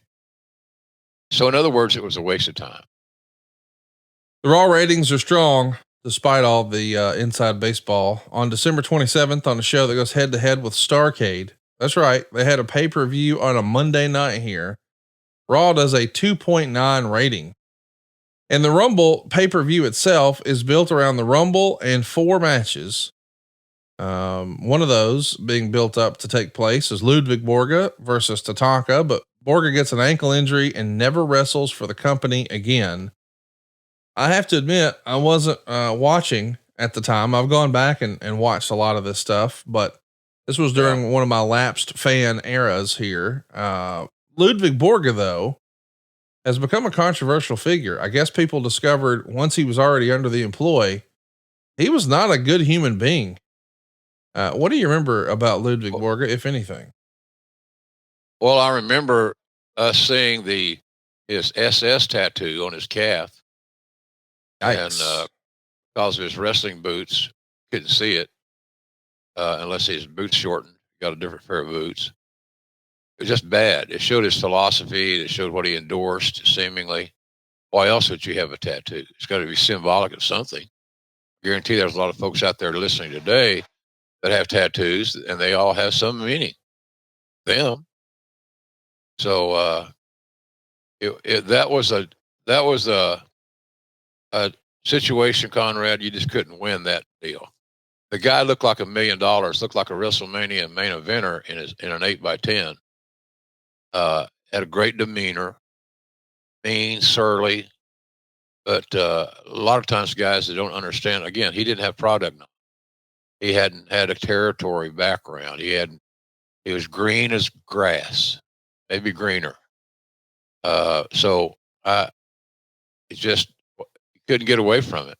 The media would kill you if they found out that you were hiring and endorsing a guy that had an SS tattoo on his calf.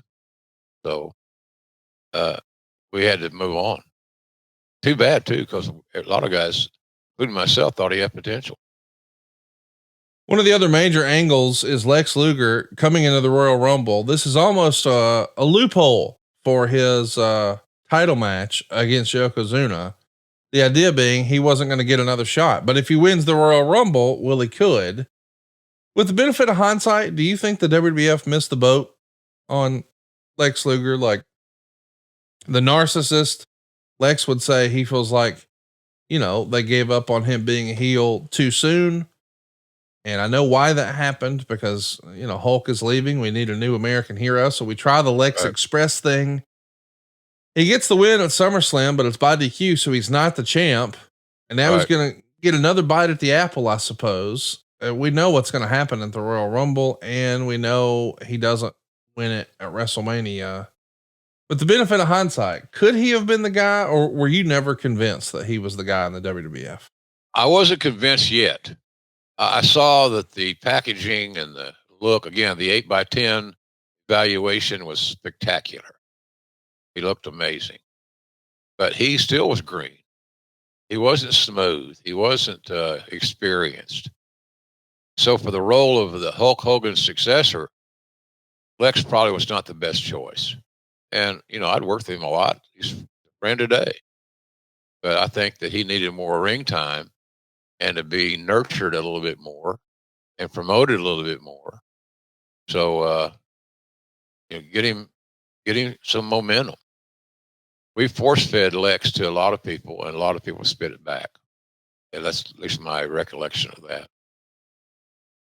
Owen and Bret are lining up for a tag title shot at the Quebecers after making up, after they had their falling out at Survivor Series. But there's some cool stories with the Quebecers. The 1, 2, 3 Kid, Marty Jannetty, are actually going to win the tag straps from the Quebecers before dropping them back a week later at Madison Square Garden. This is happening while the WWF is actually airing Monday Night Raw. So it's kind of a cool deal that you would see a title change live on cable TV if you were watching the MSG network. That's kind of new ground for the WWF in this era. They're also celebrating the 1-year anniversary of Monday Night Raw with Randy Savage and IRS getting into it. And wouldn't you know it, there's a cake that gets smashed into the heels' faces. Who'd have thought? Kurt Block is announced as being hired for Vice President of Media Relations. Not a name I'm familiar with. What can you tell us about Kurt Block? If you told me who's Kurt Block and you were going to offer me money, I would not make any money. I don't remember him.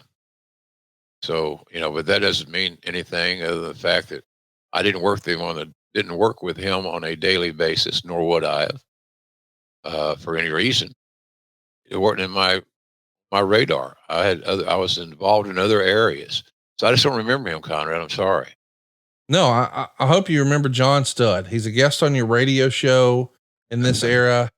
And Meltzer would say he's heard that Pat Patterson is trying to take a look at creating a tag team with John Studd and Ron Reese to create a tag team called the Giants of Wrestling. Studd, of course, is a WWF alumni. Ron Reese, we know on the other channel, is eventually going to become the Yeti. I guess those Yeti glasses are really great. Cups. John Studd never came back to the company, and unfortunately he passed away just like 14 months after your interview here. Do you think there was why did you have Studd on the radio show? Is it because you guys were considering bringing him back and trying to test the waters, or how does that happen? Star power, he still had a lot of name identity. So having him on the radio was, I thought, a good thing. But yeah, there was plans. Here's the thing. And I'm sure Bruce Pritchard would probably endorse this statement. If Patterson liked an idea strongly enough, it generally got done. Yeah.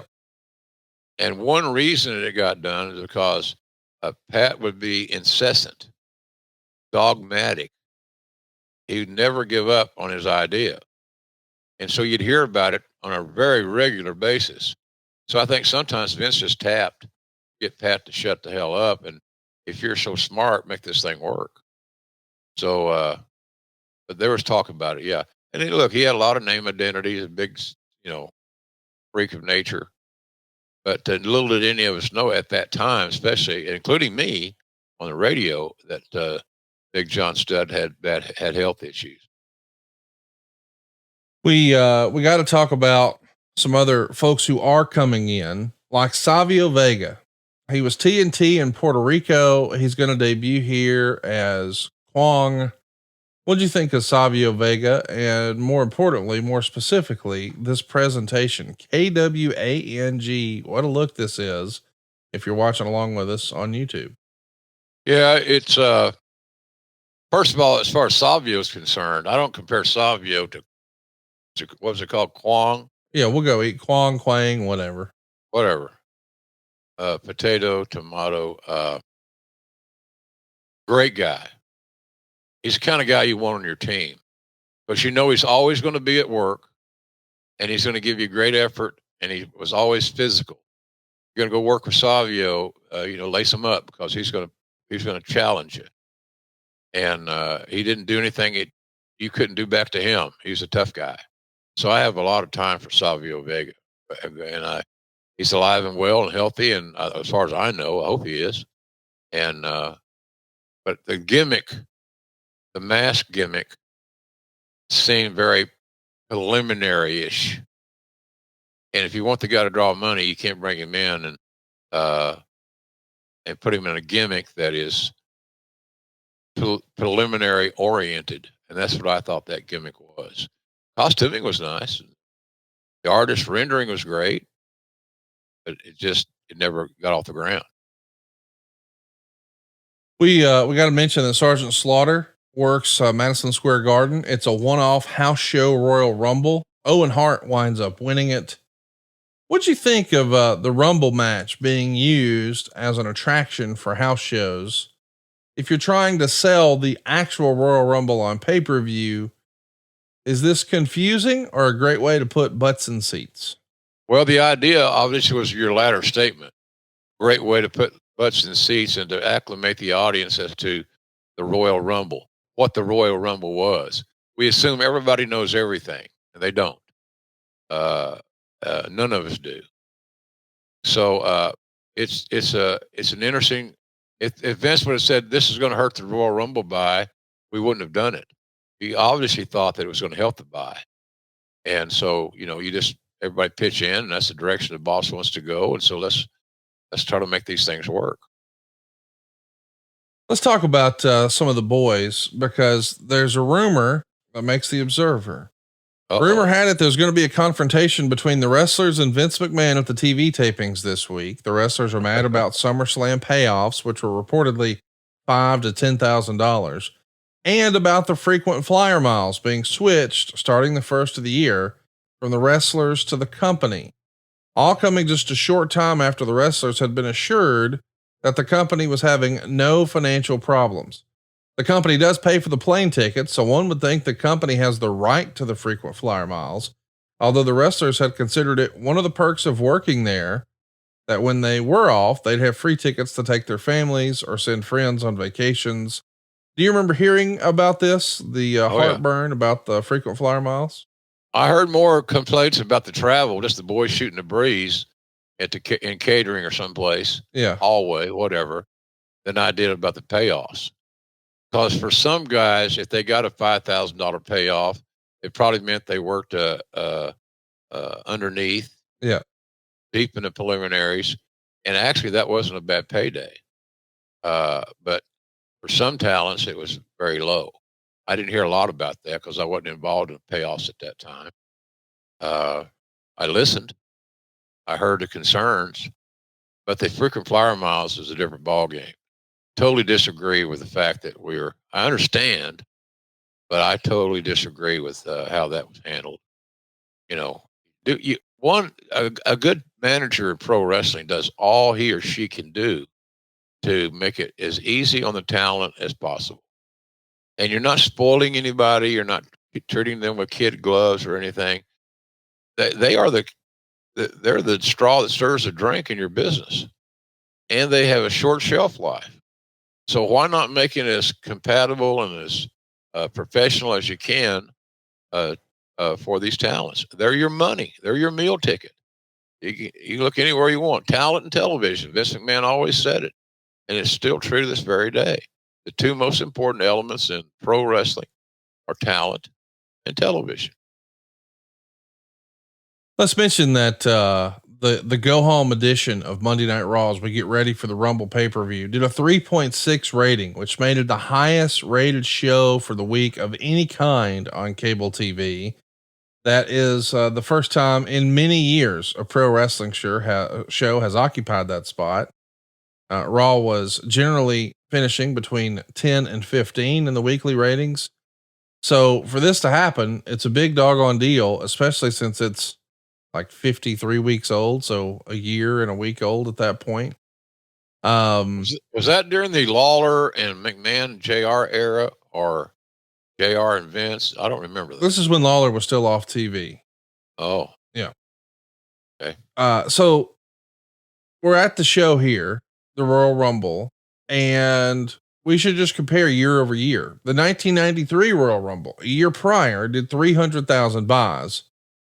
A year later, show we're covering, 94 Rumble, does 200,000 buys. That's a lot of money difference, Conrad. 100,000 buys times whatever the pay-per-view rate, the cost was. Huge loss, huge detriment. It's a big deal. I think this pay-per-view was $29.95. So you're talking $30 times 100,000. Now, of course, the company only gets half of that, but still, just the quick and dirty math to go from 300,000 to 200,000, a third of your income gone, wiped away. Is that the Hulk Hogan effect? Do you think? I think it's the effect in general that we didn't provide the audience what they wanted to see. The product was not hot. We didn't have any stars that were red hot that you couldn't have. We didn't have a Stone Cold ready to go type thing, or Rock or whatever. We didn't have that difference maker in abundance. You had Shawn Michaels, and I don't know if he's even there. That point being, we didn't have what the fans wanted to see. It always comes back to that. We had a hot attraction, a hot angle, or the single matches or the individual matches on the Rumble were all long-term programs that were culminating and crescendoing at that event. That's one thing. We just didn't have anything they wanted to see based on the math. Right. Well, let's talk about some of the news and notes about just where the show is going to wind up. I mean, we talked about how ticket sales were soft here, just 2,500 sold the day they go on sale, but Providence really gets with it. They sell it out, $14,500 or 500 tickets rather. And the show opens with Ted DiBiase debuting as a color commentator for the Royal Rumble. Right. And listen, I appreciate when Vince brings back a star. I mean, obviously he's been a manager with the program, but he is such a legacy character at this point. I get why it makes sense, but I'm just sort of scratching my head. He's got you and he's got Gorilla. And I know you guys are doing the radio broadcast, but were you shocked that DiBiase got the opportunity here? And how do you think he did? Well, yeah, I was a little bit surprised. I was a little bit disappointed because I thought at worst case scenario would be Vince, Teddy, and me. Yeah. But didn't happen. I was told that your job today is to produce Ted and to get him ready for the event. So I spent pretty much the entire afternoon talking it up to Teddy about, the do's, the don'ts, and all those things. Because he was very nervous and apprehensive. It was a big opportunity. Just think, what if he had hit? And you're judging Teddy. At least I'm saying this. I think you may be judging Teddy on what you heard, or what's on tape.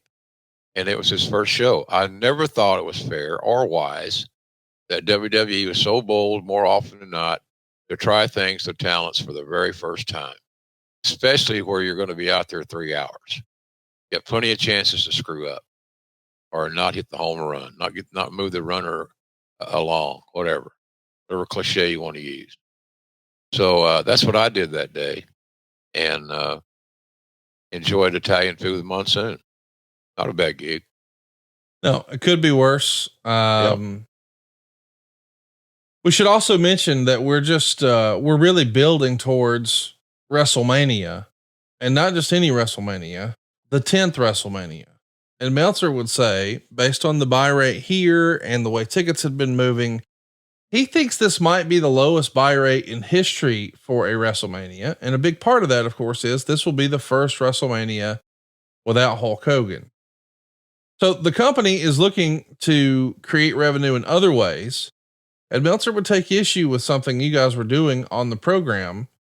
He would say, while you're asking fans to pay, whether it's $25 or $30 for the pay-per-view, you're really hammering the 900 line during the big shows, much more than you have in years past.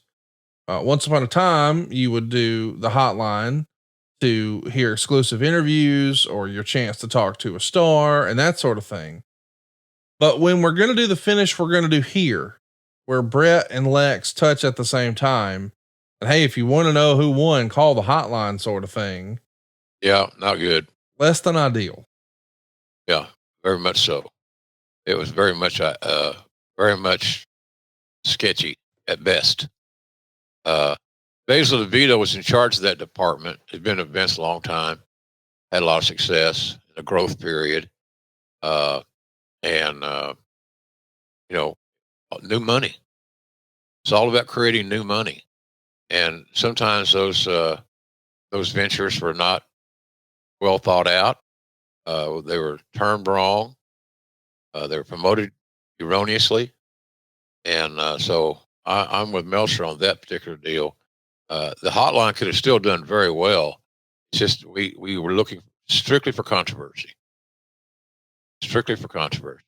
It reminds me sometimes nowadays when I see the headlines on some of these websites that come across my screen. Just that ain't right type thing. So anyway, it wasn't comfortable to say the least how we were doing that deal. And maybe I would have thought about it differently if I was making a commission off how well I probably have a different song to sing. That's funny. When it comes to putting Edith's in good old JR's pocket, but that wasn't the case. Just another part of my job description. We mentioned you're on Radio WWF for the show, but you do get to take the IRS Razor match. Do you find out that day that you're only going to do that one, or when is all that made clear to you? That day. And I had no problem with that, Connie. I was prepared to work.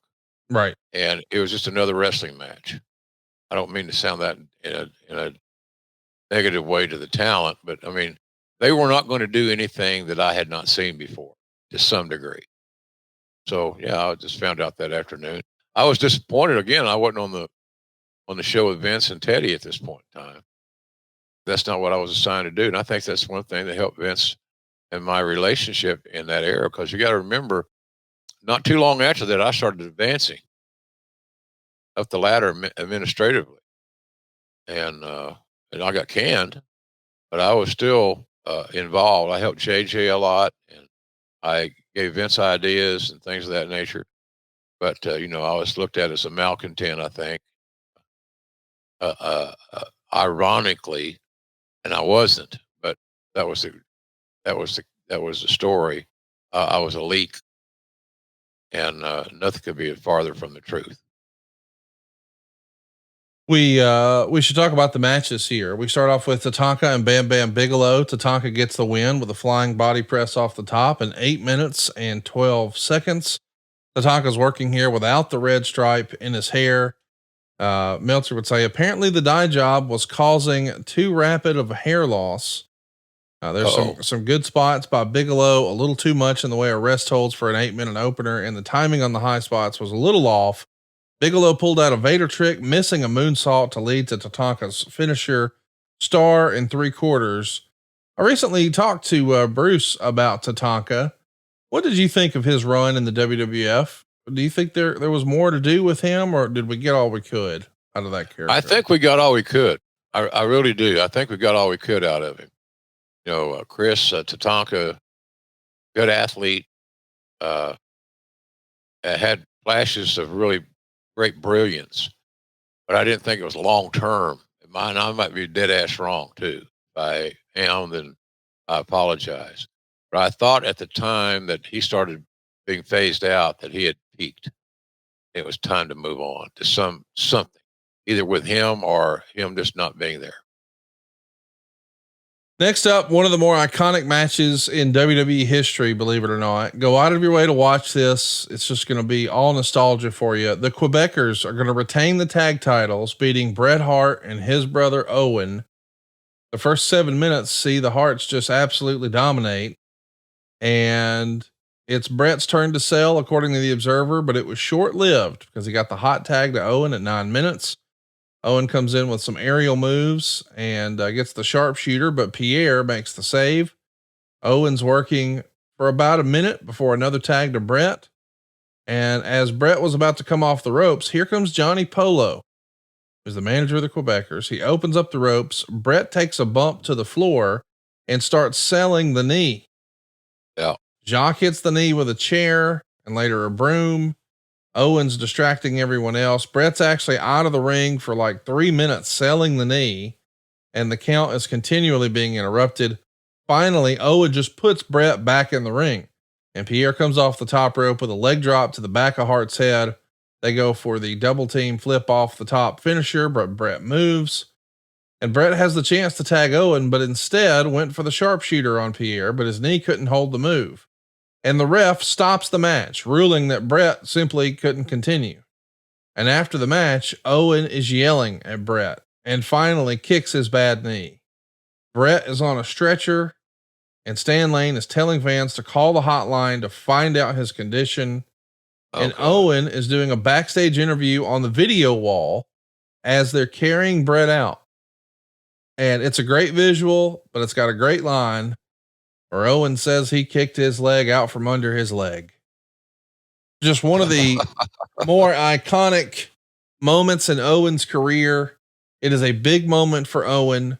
Meltzer would say Owen is going to need a good manager to get over as a heel against anyone but Bret. But this is a great story, a classic angle. I know it meant a lot to kids who were watching at the time, to brothers who were watching, to Owen fans, to Bret fans. It's great stuff. Meltzer gave it 3 1/4. What'd you think of the angle and the post match and the promo? I liked all of it, Connie. I thought it was good presentation, good execution, better said.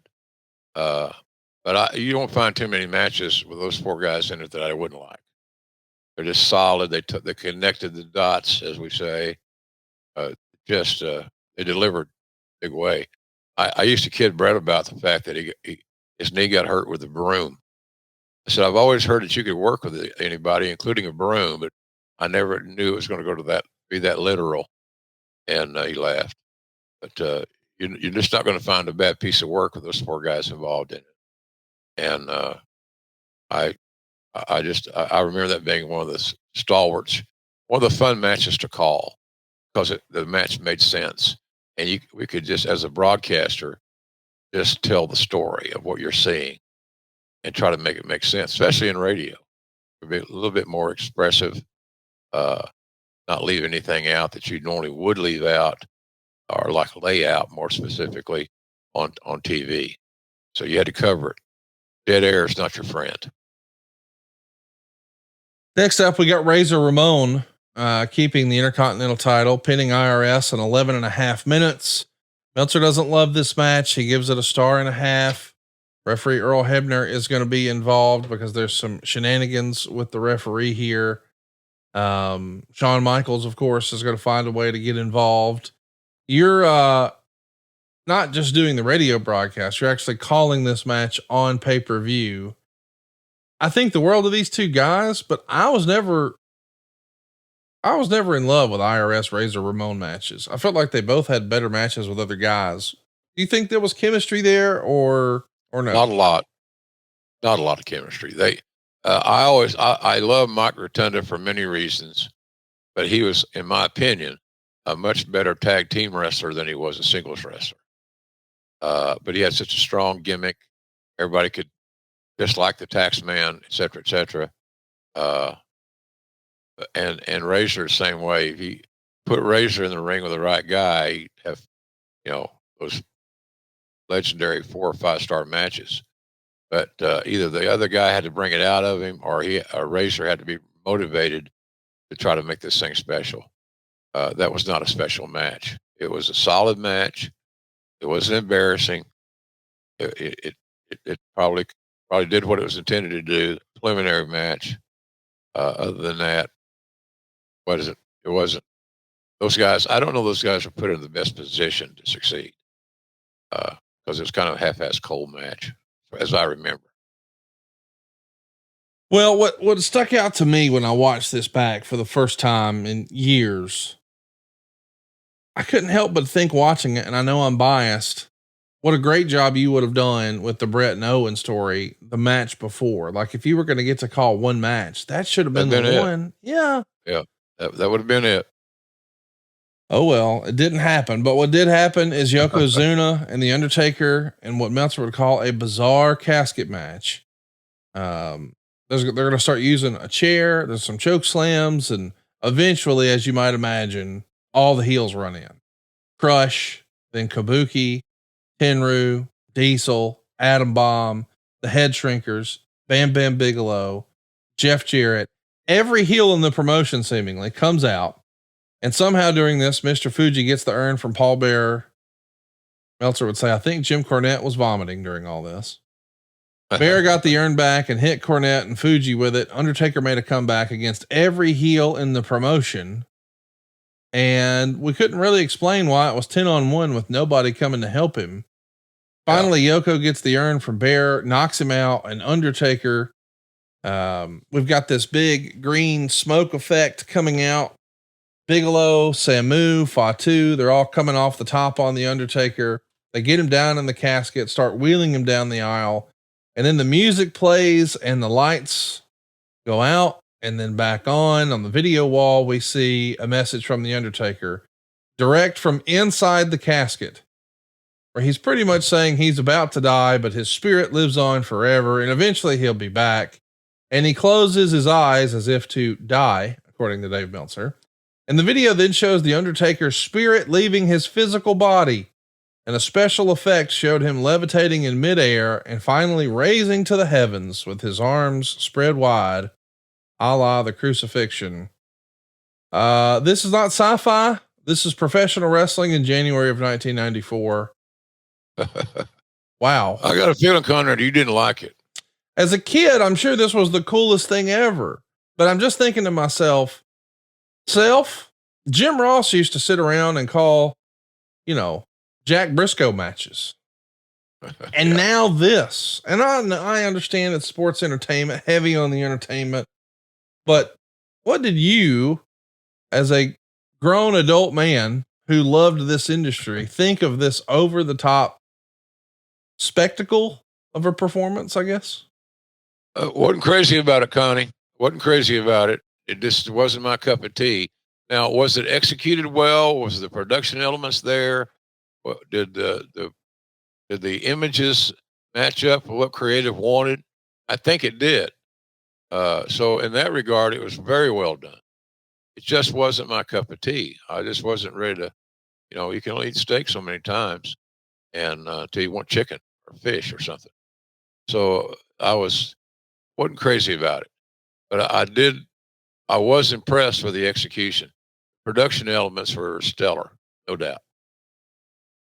I mean, listen, if this is your sort of thing, it was executed wonderfully, but yeah, my goodness. I mean, I know that not everything on the show is for us. That was for the kids, but goodness gracious. It was Broadway. It was Broadway, Connie. That's what it was. And, there was singing and dancing going on. It was Broadway. So, anyway, it runs to that song. I don't want to sing it, but anyway, Neon lights are bright on Broadway. Who sang that song? I don't Lou know. Rawls or somebody? Well, look that up, will you? I need to know that. Next minute. Let's talk about the Rumble match. It's going to be Owen Hart's debut as a heel. He's going to put Rick Steiner out. That winds up being Rick Steiner's last pay-per-view appearance for the WWF ever. And then it really became the Diesel show. Bart Gunn, Scott Steiner, Owen Hart, Kwong, Bob Backlund, Billy Gunn, and finally Virgil. So Diesel is going to leave this show as an over babyface, but this Diesel spot where he just dominates. I mean, this became a thing, from this point forward, when we see a guy sort of run the table, this is the show they always refer to as being like the first one like that. And when Diesel is thrown out, the Shawn Michaels story is planted where he really did nothing to help Diesel at that point. Eventually Lex Luger comes out, but not to a big pop. But there's a tease that Bret couldn't make the Rumble because he was injured so badly in the Quebecers tag match with his knee. But when he does finally come out, man, the crowd goes banana. It comes down to Fatu, Shawn Michaels, Lex, and Bret. Fatu's thrown out and then Michaels. So it comes down to Bret and Lex. And 24 seconds later, they both take a bump out of the ring and there's mass confusion about who won. I thought this was done fabulously. They talked a little bit about this with, in our clip with Lex Luger earlier at the start of the show. What'd you think of the actual Rumble match itself and two guys touching at the same time and they pulled it off? I think, and by the way, George Benson sang, on Broadway. Thanks, Bull. He always comes through, Conrad. He does. He's a dandy. Somebody needs a pup out of him. I thought it was well done. I love the creative finish. The simultaneous touching, thought was very well done. Hard to pull off. And I don't recall, and I was in the building all day, I don't recall those guys rehearsing it. As like Lex alluded to that. Yeah. They verbally, I'm sure, talked it through. But as far as going out and doing a dress rehearsal and taking all the bumps and all that stuff, I didn't see that ever happening. So that was quite the feat. No doubt. There's 4 feet right there. It's quite the FEAT. And I thought it was a very unique finish. And it really, I think, said to everybody, you look back at it in hindsight, the Lex Luger experiment was coming to an end. And the Bret Hitman Hart run, accelerated run, was getting ready to start. So, but I think just to hedge the bets and keep and try to get something out of the Luger situation, because WWE has put a lot of time and effort and energy in promoting Lex. He worked hard to make it work. The Lex Express must have been a pain in the ass to be saddled to. I can only imagine. He,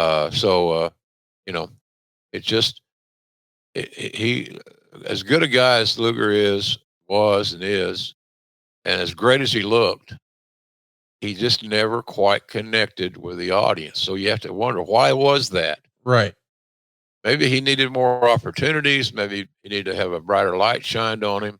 And maybe we needed to not force feed him into the audience's psyche. Maybe. It's just hard to say. In hindsight, could be a lot of things. The Observer write-up says that he got blown up. Dave got blown up by negative feedback.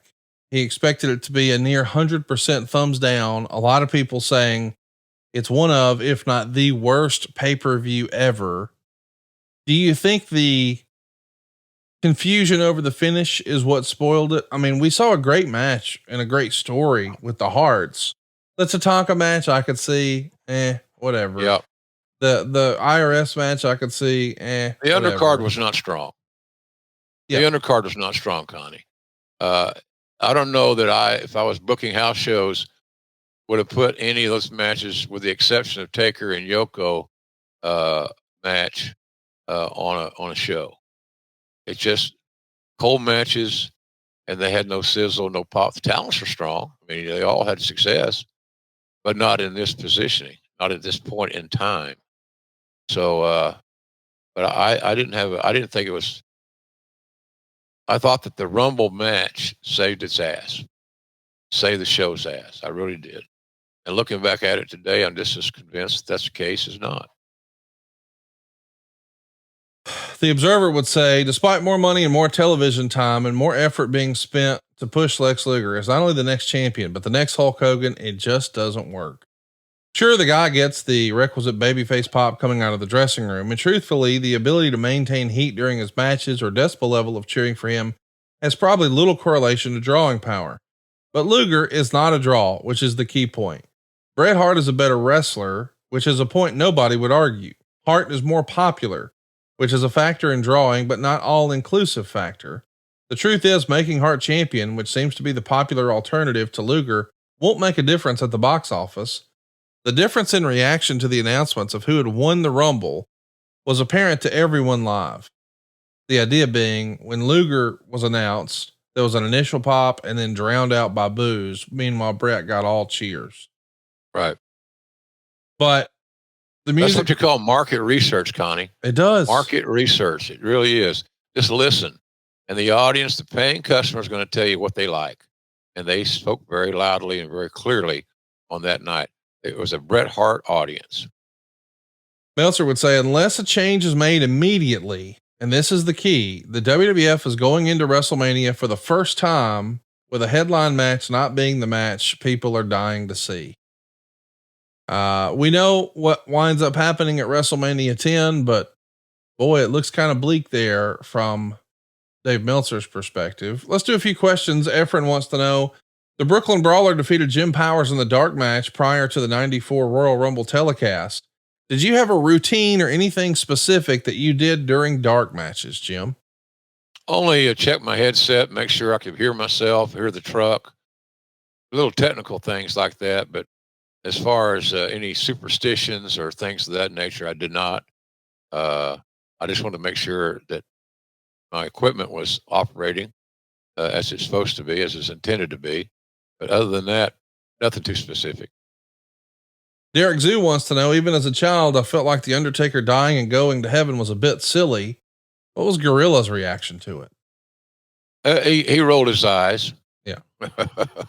He wasn't overwhelmed. He was underwhelmed, as I said something about something earlier. It was underwhelming to Gorilla. He didn't like it. And that should not come as a surprise. Mr. Gonzalez wants to know, do you think having co-winners was the right choice? Well, I liked it when I heard about it, but I was leery that they could pull it off as well as they did. In hindsight, I would probably just go straight away with Bret and call it a day. Drew Landry wants to know, looking back at this radio job, do you miss doing radio? Would you be interested in doing radio again? The last thing I need right now is another job. But I love doing radio. I love being, I'm a guest on a lot of radio shows, periodically, around the country. I got a lot of friends in major radio markets, that enjoy having me on, especially during football season. But I enjoy doing radio. I just don't know what scenario it would be. I guess if I could do it where I'm sitting right now, I might have more interest. Right. But as it is, I am just getting another job to occupy more of my time. And that's the one thing I'm not searching for. My relationship with the AEW is all I need to be thinking about. It's all I need to be preparing for. And so it's probably not in the cards, but sporadic radio appearances, I'm all for. Friend of the show, Ed, says Scott Hall isn't known as being the best at any facet of the game, but he has such a positive memory for so many fans. Do you have any unheard Scott Hall / Razor stories from your early WWF years? No, not really. Nothing probably you haven't heard. A couple of private conversations. I had to let Scott go. I know once, maybe twice. I'm not sure. Not something I didn't notch my gun because it's a proud moment of terminating somebody's contract.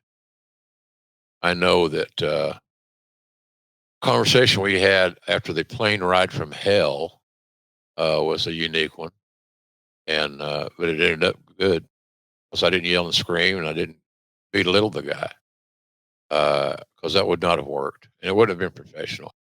But the thing about Scott Hall is that he's one of the best in-ring psychologists that I've ever been around. Period. Really, really high IQ as far as putting stuff together, matches together, and I think that his ability to work and bring out the best in a lot of talents, if they had it to give, was what people remember. High quality stuff, and his work in the NWO was a key, not the key, but a strong key to the success of that faction. Dylan Leahy has a tough question here. Jim, in your opinion, which brother was the better overall wrestler, Bret or Owen? Well, I'll go with Bret because Bret could cut a promo really, really well. I thought, because they were genuine and they were honest, and you didn't see through them, as they say. And if you're just looking at athleticism and in-ring ability in that regard, Owen was your guy. But the whole total package, it's hard to beat Bret, and I can't, reluctantly, I'll put Bret over Owen in that regard because of his different skill sets. And again, that talking skill set was something that, Owen could do, but it wasn't his forte.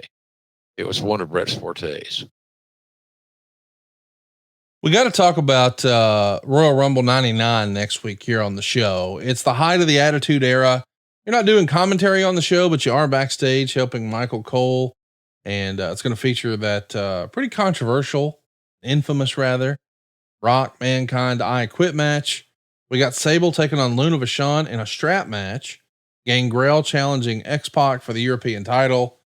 But maybe most importantly, the Royal Rumble. And it comes down to Steve Austin and Vince McMahon as being the last two in it. That's what we're covering next week on the program. If you've got a question, it's so easy to ask. Just hit us up on social media. It's at JR Grilling on Twitter and Instagram, or easy for me to say, Grilling JR over on Facebook. What did you say, Conrad?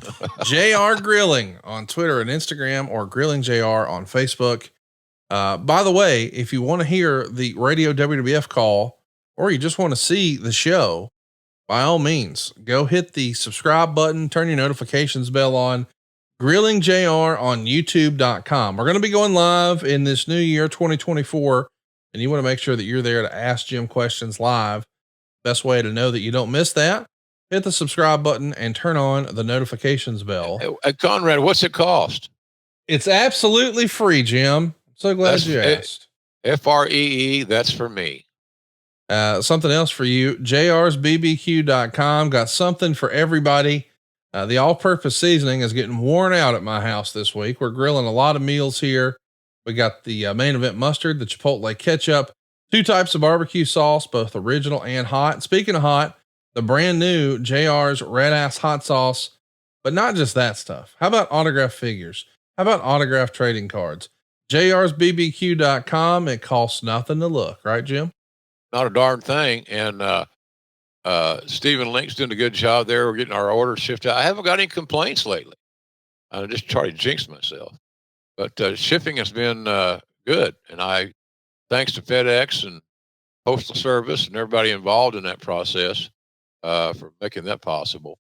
But we're shipping out product every day, and I'd love to have your business. Love you to try a bottle or something that you can consume and share with your family.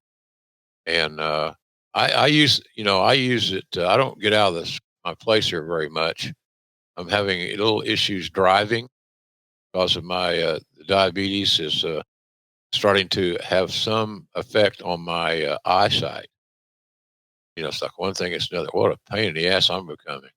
So, I mean, I'm fine right now, but at night, driving, get the hell off the road. So I just stay home. Yeah. It's like driving bumper cars. I'm going to hit something. So my depth perception is the shits right now. but I'm getting that addressed. So it's nothing I can't handle, or nothing that doesn't have to other people that have diabetic issues. But my blood sugar's down and good. Everything's great. The seasoning is right down my alley because they can add flavor and taste to anything that I'm cooking, whether it be salmon or steak or chicken, whatever it may be. It cures those ills. And then I have continued to fall in love with the mustard, jalapeno honey mustard. It's got a sweet and spicy taste, as it says there on the bottle. It's got 1 gram of sugar, which makes it one of my favorite things. So check it out. Again, as Connie said, in very timely fashion, it costs nothing to look at jrsbbq.com. Also got some new stuff for you to look at over on our merch side of things. That's grillingjrtees.com. Right now, a hoodie would come in handy. That's grillingjrtees.com. I think you're going to have a lot of fun with this. Find something that you enjoy there. I also want to mention that if you are looking to get the word out about your product or service, if your business targets men that are 25 to 54 years old, man, they're all here. There's no better place to advertise than right here with us. You hear some of the same sponsors week in, week out, year after year. Why is that? Well, because it really works. And with our super targeted audience, there's very little waste. Find out how affordable it can be to advertise on our program at advertisewithjr.com. And also want to mention, if you're looking to take a little vacation from house payments, I can hook you up. In my real life, I'm here helping people throw 2 house payments over the top rope at savewithconrad.com. You'll get a lower monthly payment. You can get rid of all your credit card debt. And that's especially helpful if one of your New Year's resolutions is to get out of debt or save money. Well, you can do both right now at savewithconrad.com, especially, and I'm talking to you, if you put quote unquote Christmas on a credit card, don't get stuck paying the minimum payment on that thing. Get rid of it once and for all at savewithconrad.com. And I should mention too, we can help you get out of an apartment and into a house. I was reading some of our reviews over at conradreviews.com the other day, and I saw, Jim, that we had a guy in his late 50s who bought his very first home. He never thought he'd be a homeowner. He's been a lifetime renter, but we made it happen. And I'm saying that to tell you, no matter what your circumstance, you think you had some late payments that are going to keep your credit score down. Maybe you've had some problems with this thing or that thing. Maybe you don't have a big down payment saved up. You got to start somewhere. And at savewithconrad.com, we don't say no. We say not yet, but here's how. We want to be your mortgage advisor for life. We want to make this easy. It's the reason we have an A+ rating with the BBB. I think you're going to dig it. Find out how easy it is to get out of the apartment and into the house of your dreams at savewithconrad.com. And then we'll help you pay it off faster and with cheaper monthly payments. That's savewithconrad.com. NMLS number 32416, savewithconrad.com. One last thing we need to plug before we get out of here. It's going to be here before you know it. So I just want to put a bug in your ear. JR has written a fabulous new book, and it's going to be here before you know it. And you want to make sure that you're one of the first people to receive it. You should pre-order it right now. The name of the book is called Business is About to Pick Up, and you can pre-order it at jrbook50.com. That's jrbook50.com. This is going to celebrate 50 years in the professional wrestling business for Mr. Ross, and you want to be a part of it. Just asked our pal Brian, former head writer from WWE, quote, Jim Ross doesn't just call a match. He makes you believe. And we believe you're going to love this book. Pre-order it right now. jrbook50.com. Jim, that's the end of Royal Rumble 94. Did we cover it thoroughly? Has every stone been unturned? Well, most of the stones have been unturned, Conrad, that I can remember. But I remember certain little things about it. It's funny what you do recall or retain. But yeah, I think we did a admirable job today of talking about the Royal Rumble in honesty and accuracy. If I don't know, I'll just tell you, I don't remember. I don't know, but, yeah, it's a good show. I enjoyed today's show. Hope you guys did too. I mean, there's so much going on in this era. You know, people are moving and shaking, and they're into the company or out of the company. Vince is on trial. Hulk Hogan's name's being dragged through the mud. It's just so much happening here in the company. It's a fascinating time. And so was 1999. You guys are firmly in control of the Monday Night Wars. It's starting to feel a little one-sided by January of 99. And it's all about Austin and McMahon. That's ultimately what tipped the scales in Monday Night Raw's favor. And it's going to come down to Austin and McMahon last in the Rumble. And what a performance by The Rock and Mankind. All that and more next week as we talk about Royal Rumble 1999 right here on Grilling JR. And don't forget, make plans to join AEW. They're coming to a town near you, including my own hometown, Huntsville, Alabama. Tickets on sale now, AEWTIX.com. We'll see Jim back there before we know it, but we know we can catch him every Thursday right here on Grilling JR with the voice of wrestling, Mr. Jim Ross. And we appreciate it, ladies and gentlemen. Thank you for your loyalty. Tell a friend about our show, get them to tune in, and we'll dance at your next wedding. I like it. See you next week. Thanks, everybody. Thanks, everybody. Hey, it's Conrad Thompson here to tell you a little more about what adfreeshows.com is all about. Get early, ad-free access to more than a dozen of your favorite wrestling podcasts every single week, starting at just $9. That's less than 20 cents an episode each month. And yes, you can listen to them all directly through Apple Podcasts or your regular podcast apps. How easy is that? Ad-free shows also has thousands of hours worth of bonus content and docuseries like Title Chase, Eric Fires Back, Conversations with Conrad, and The Insiders. Plus new series like The Book with David Crockett, Monday Mailbags with Mike Chioda and Nick Patrick, and a whole lot more. And you want to talk about early? You can't get any earlier than listening to the shows live. You can be a part of the live studio audience as we record the podcast.